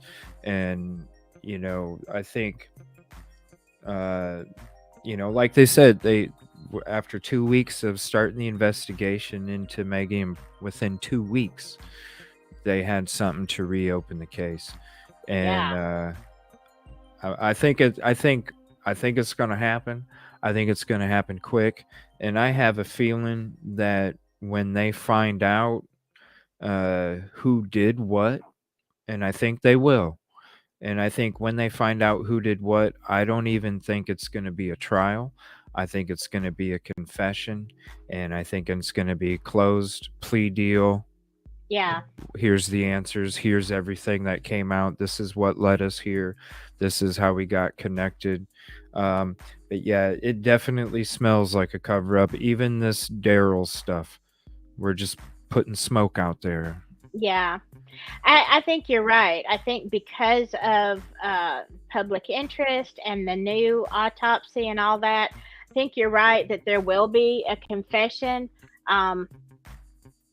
Especially if it's who we think, but because they're not afraid anymore. Mm-hmm. It's not that I'm terrified to go to sleep if I say the wrong thing. And honestly, if they have enough evidence against any one of the Murdochs, they've just spent, a whole lot of money on Alex's trial. So, they're not going to want to put out that cash. It'd be better to do a plea deal. Yeah, they don't have it. And Yeah. then, at the same time, these people, they already know in the back of their head, if I speak up, I could be freaking murdered. Right. Well, I think that's the same So- thing that goes on in Delphi. Right. Exactly. It's, you speak up, you know what can happen. And that's the crappy thing about it. But yeah, it's, I just got a really good feeling. I don't know, the people that they got on the case. I never thought about a golf club either, Carol, by the way. It is very true. I Or heard even the something Big about Bertha. yeah. I don't I trust mean, Mark either. I really I heard- don't. Oh no. I did hear about a golf club a couple of weeks ago, and that kind of makes sense too. It's going to be very telling when they get in there the autopsy results to see what these new examiners think could have been the weapon. I mean, it would make a 7 1/4 inch. It said gaping hole. Gaping hole in a golf club, a 9-iron or something like that Yeah. could make sense too, Carol. Seriously, Yeah, very much. it really could.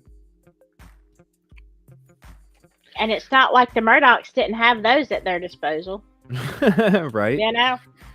It's just, I don't know. I just feel weird about Mark, and we got to understand the only reason that these two people are people of interest in the case, because when you read through the whole 110 pages, you see little bits of stuff here, you see little bits of stuff there.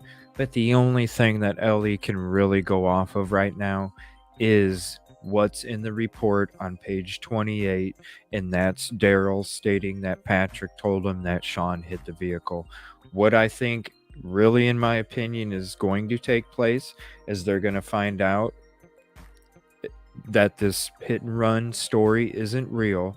The pressure's going to be put on them, and that's what's going to lead them to the person that they need to talk to. Yeah.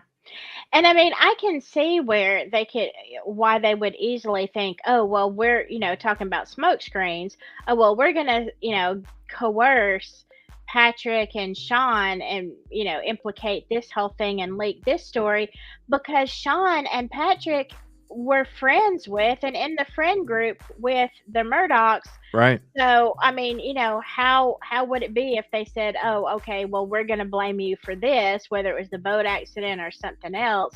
We've got enough crap on you. We're going to put you away unless you say, oh, it was an accident. Sean, saying I hit something, I didn't know what it was, didn't see a person.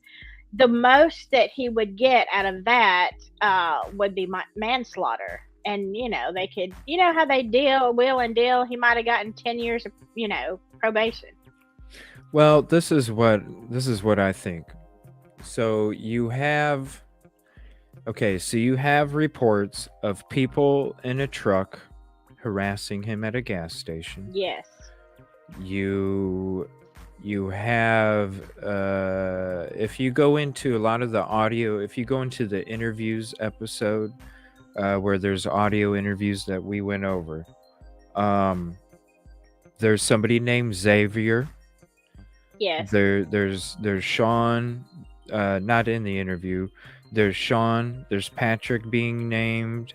They're all friends. Now, Xavier claimed to not know any Murdaugh except for the girl Murdaugh. That's a bunch of bullshit.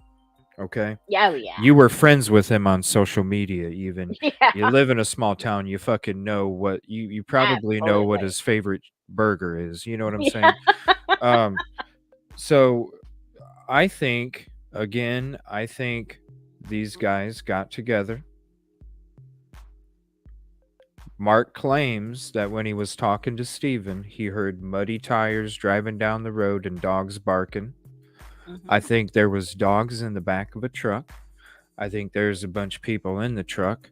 I think those people, that group of people that hung out together, assaulted him and knew that it went beyond a point that they couldn't go back. and they had to finish it and make it look like something took place on the side of the road. Yeah. And I think the reason why, because Daryl, and this is the only reason why I think that Daryl's story is true, because Daryl states that when Patrick was telling him this story, as soon as he got done, he walked out the door and puked. And to me, you're not going to puke if your best friend, even if they did hit somebody, you're Yeah. not going to puke. You're going to puke because you remember seeing somebody getting unalived. And Yeah. even though you're telling a lie of a story, your mind isn't telling you a lie of a story because your mind's going back to that time, so then you can figure out what lie you're trying to tell. And your mind is remembering what really took place. And what's going to make you puke is seeing something like that happen. Oh, absolutely. Absolutely. And you know that when I first heard this case, of course, that's my first thought of a very similar scenario. You know, this is what happened. It got out of hand, and then they're at the point, well, we can't leave him like this. We're going to have to fix it.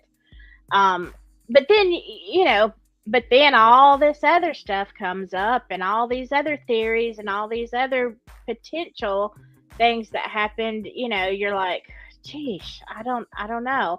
But that actually makes the most sense. Well, it's like any of these theories, Silky. 75% of it makes sense, and then there's 25 telling you that it just can't. Yeah. You know, you got the Sean theory. You know what I'm saying? Like he was like what Kib Kitty and others mentioned earlier. He got off on murder charges. So Right. the Murdaws got him off on those murder charges. Who says that? I don't know. I feel like a group, and they were involved. I feel like a group is what took place. Yeah. Me too, and I don't think Thank you that for it the was. sub, Josie. I don't think that it was premeditated. I mean, I could be wrong, but I think it was a bunch of, kids out using some kind of substance. Things get out of hand, whatever. And I can't remember if it was Jessica. Somebody said that Stephen and Buster had, and again, I'm not saying that they had a, that kind of relationship, but that Stephen would have felt comfortable enough to call Buster if he had run out of gas.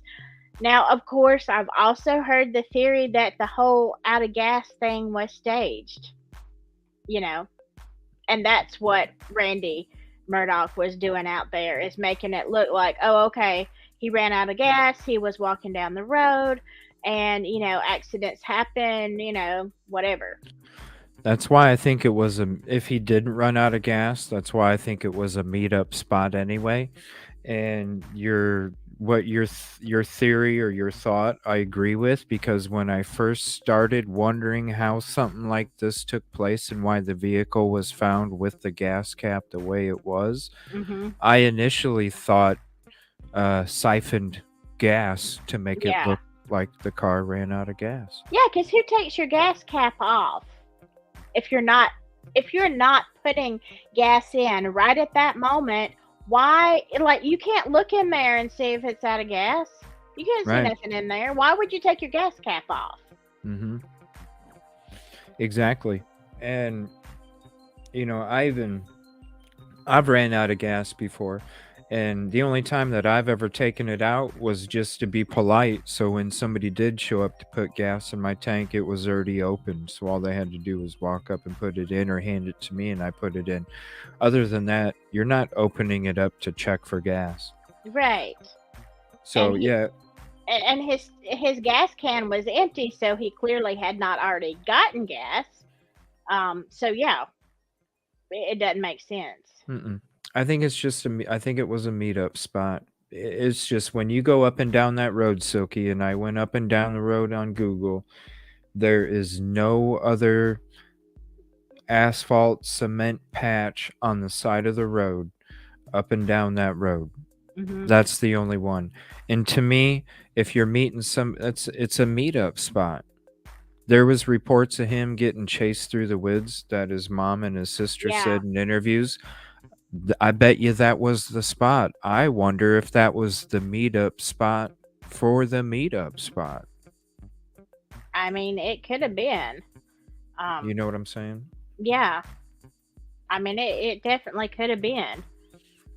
But yeah, like I said earlier, you follow all these rabbit holes and these other paths, but yet somehow you keep coming back to Murdoch.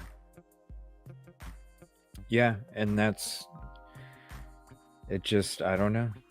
75 makes sense, and the other other 25 don't in any of these theories, and I don't understand, because I get to one and I'm like, yeah, this makes sense. The Mark theory makes sense, but then it's like, well, why would the Murdaugh show up? You know, the Sean and Patrick theory makes sense, but why would the Murdaugh show up? Then the Buster stuff makes sense, or the Paul stuff makes sense.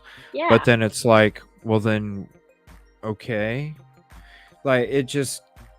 But then Mark it's I don't know. It's a crazy case. I don't know if anybody moved his right arm, Josie. I think he was having a seizure, and the way that his body is laying is because somebody moved his lower half to put the phone and keys back in his pocket. And I think the arms were positioned the way they were because he was having a seizure before he passed. One of the patsies got his charges dropped, yeah. When I showed my 32-year-old son that story, he thought the gas was probably siphoned because when you don't open your... Yeah, exactly. Right. And that's what I thought. I was like, yeah, you stick a hose in there, you siphon it out real quick. I'm sure Grandpappy and Pappy were used to doing some shit like that. You know what I'm saying?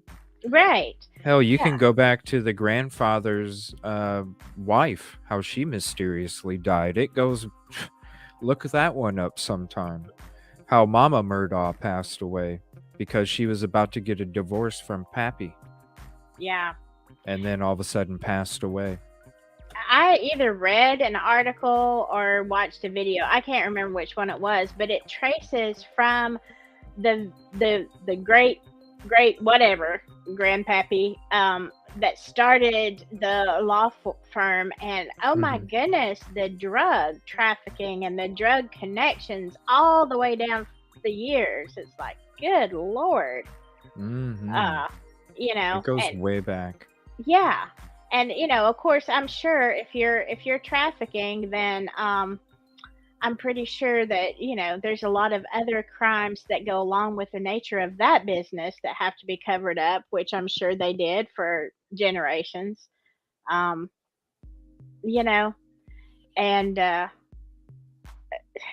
it's hard to say who knew what, but yeah, when you are that kind of family and you have that kind of history, and yeah, having somebody say, okay,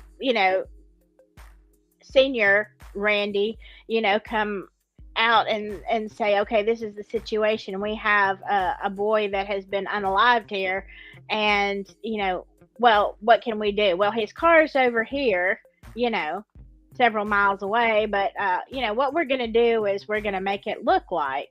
Makes perfect sense. He's probably done it before. Right. And they probably had this person at the car, this person at the scene, this person making the phone calls. It's exactly. It's an operation. When you look up the Pike County Massacre in Ohio, that's a family operation right there. Yeah. If there isn't a family operation, they just weren't as powerful and as smart as the Murdaughs. But the Pike County Massacre is another case that is, you're just like, whoa, family frickin' operation. Yeah, and then, add to that, first of all, the Murdochs had a lot of money, most of which they stole. But besides that, you have the size of the town, which is microscopic, and, they're one of the few rich families there. I mean, you can do anything you want. You can say anything you want. And I'm Mhm. sure, with their history and everything else, that's why Paul, felt like he was untouchable. Oh yeah, because he was at that part of the generation where Right. he didn't have to. It was all cleaned up for him. Exactly. It's the kid that your parents are always cleaning up your bedroom for you. Yeah. You're just gonna continue to just leave shit laying around because you already know it's gonna get taken care of. Wish somebody would clean my house for me. Pappy was just my spin. I don't know. It just came out of my mouth. It was. It's all dirty, and just the fact that Alec brought up Steven's death, right? Why the hell? Yeah. Hey, son, that wasn't us, was it? like, come on, man. Like you Yeah. even like you're a freaking lawyer. It's the shit's recorded as soon as you're being Absolutely. recorded in booking. You know what I'm saying? Mhm. Come on. They got And microphones up there. And I am sure, being Alec, who he was, I'm assuming he was in some kind of isolation where they could have a camera on him all the time, because anybody that's high profile like that is going to be very closely monitored. And so, yeah, they're watching him, basically eat, do whatever he does. I mean, we do it at our jail. I mean, when you have to watch somebody, you've always got a camera on. Somebody's always watching what you do. And let me just throw this out here. It ain't pretty. Right? Yeah. It's like, oh my God, again. You kind of read between the lines there, but people do whatever they do, even knowing that they're on camera. Sometimes they wave while they're doing it. Mm-hmm. Yep, exactly. And you got to be a fool not to know that you're being recorded. Yeah, and you're right. He was an attorney. He knew exactly how jail worked. It was just some lame ass attempt to try and make it seem like we didn't have nothing to do with it. Of course not, Dad. Why would you even ask me that? Like, it's ridiculous. Yeah. They're not going to win any kind of Emmy for that. No.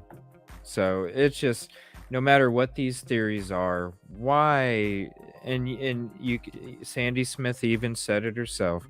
On the way back from IDing the body, she was driving by the crime scene because she wanted to take a look, and she saw Alec and Randy at the crime scene. Why are they even there? You know what I mean? So it's just like, what? Enough smoke and fog in between you and the truth. But I have a really good feeling that justice is going to be done for this case. I have a feeling somebody's going to say something. The pressure's going to get there. The Murdaugh's dynasty's fallen. The money's there. There's hard times. Somebody can clear their conscience, whether they participated or they know somebody who participated. I just have a really good feeling that somebody's kept their mouth shut for a long time in that small community. And now it's with the evidence that comes out, the autopsy and all this stuff is 10 out of 10, hopefully giving them some sort of idea of what they can eliminate and what not to eliminate. And then that's when that person's going to be like, you know what? I can finally come to them and tell them what I know, and I don't have to sit back and wait for them to investigate what I'm telling them, because they already did the investigating. That's where my safety comes from, because I don't have to wait for it. They already did it. They just need to know who, and once I tell them who, they're already in there, and once they're in there, then they're getting locked up right after that. That's where my safety is, and I think that's how it's going to take place. Yeah. And just that the person, I can't remember who it was that said it was 10 out of 10, but that alone is going to be great in court, because if they scored a 10 out of 10, then that is absolutely, a completely accurate autopsy. It's not Right. like, well, we only got 5 out of 10. Well, then the defense can come in there and, tear it apart. The Yep. 10 out of 10 is going to be hard. Oh yeah, and that came from Dr. Michelle Dupree, Okay. and and I'm glad she didn't say 11 out of 10 because she was coming realistic. So because she said 10 out of 10, that means that it was 11 out of 10 in my opinion. Yeah. She was just being very professional about it, and when Right. she's being professional about that statement, then I have no other reason to believe it's anything less than a 10. So I'm excited for that. Yeah. I think Absolutely. justice is going to happen in this case, and it's I going to do happen too. soon. I I do. do too. I mean, just the fact that we've gotten this far with the second autopsy is gonna, and once they release some results, and I know Ellie has to hold some things close. They don't want everything out there, but as more comes out, I think you're right. It's gonna make people more comfortable to say, I'm not holding this in anymore. For It's sure. going to be great. Yeah, it's going Yeah. to be great. Well, thank you so much for hanging out with me tonight. I appreciate it. Blessing Oh, me I with your enjoyed it. presence. I loved it. Talking some of this Stephen Smith. By the way, if you're not subbed to Silky, I'm going to throw her channel up there. She's got a lot of great Delphi videos, and she's starting to put the work in on this Stephen Smith case too. So go check out some of her videos. Here it is Thank right you. here. I'd like to, if you don't mind, CJ, I would like to use some little clips of this, Go um, ahead. especially, the part about that. Man, mind blowing. I did not, which I skimmed over the whole report, and because the day that you read it, I was at work and I couldn't join on that reading, and I just haven't had time. But that white polo shirt, man. That's something else. I would love to have that clip in there for sure. Yeah, you're more than welcome to use whatever you want. And yeah, it's just something, and it still doesn't make sense. You know what I'm Yeah. saying?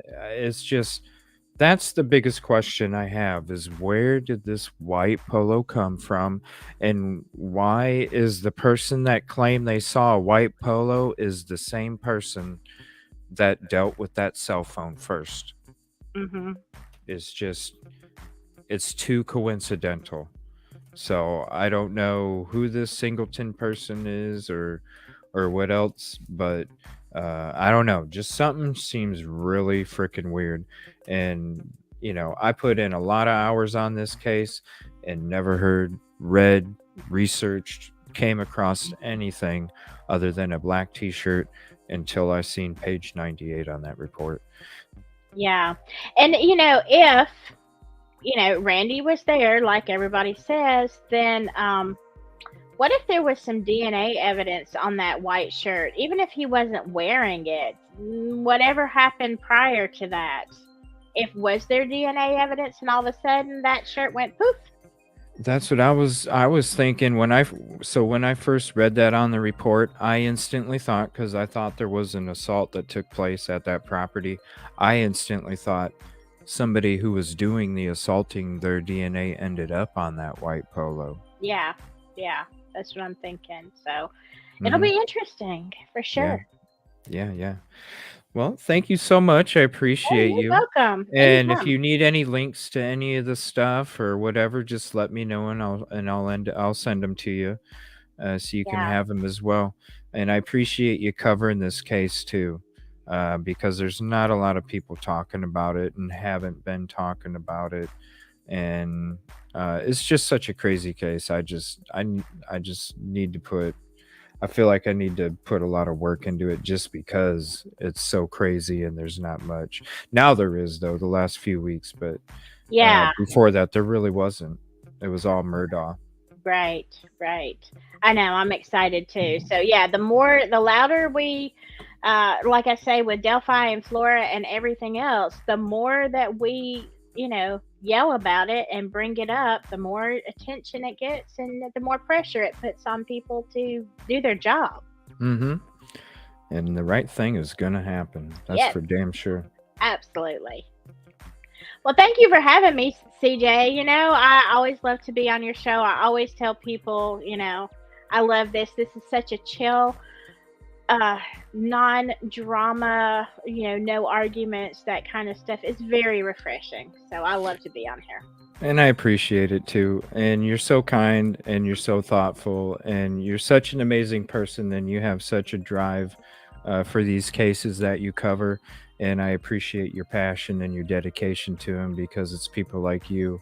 Uh, we just do this shit on YouTube, but we do make sense and I feel we do make a difference. So Yeah. I appreciate you. Thank you so much. And anytime you'd like to do something together, I'm always down. So whatever you want to do, let me know and we'll get together.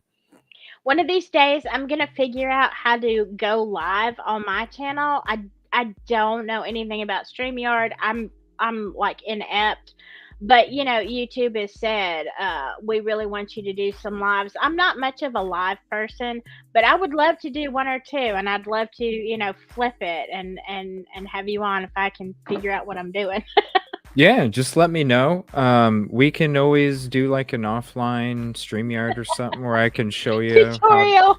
Yeah. And then if you want me to, be on your first show to kind of help take the pressure off you, I'd be more than Yeah. happy to do so. Because it's getting those first two out of the way and then, you're off and running. So yeah, if you need me to do anything to help you, take the pressure off or whatever, I'd be more than happy to help you out. Just Oh, let me know. great. I sure will. Sure will. Well, thank you so much. I You're appreciate welcome. you. Thank you, everybody, for your thoughts, your opinions, your comments, and your company, too. Definitely appreciate it. Thanks so much for hanging out on this episode. I'm sorry it was a little graphic, but we have to do that Yeah. sometimes just to really cover these cases. Uh, Sometimes we talk about things, sometimes we look at things, but really it is part of these cases that we cover, and so we do need to talk about them. Sure. I will be back tomorrow night, 6:30 Central, 7:30 Eastern, and I'm pretty sure it's going to be Idaho 4. So thank you so much, Silky. Have a peaceful and positive evening, and you all have a peaceful and positive evening as well. Happy Easter. I'll see you tomorrow Yeah. night. Happy Easter. Bye bye. Bye bye.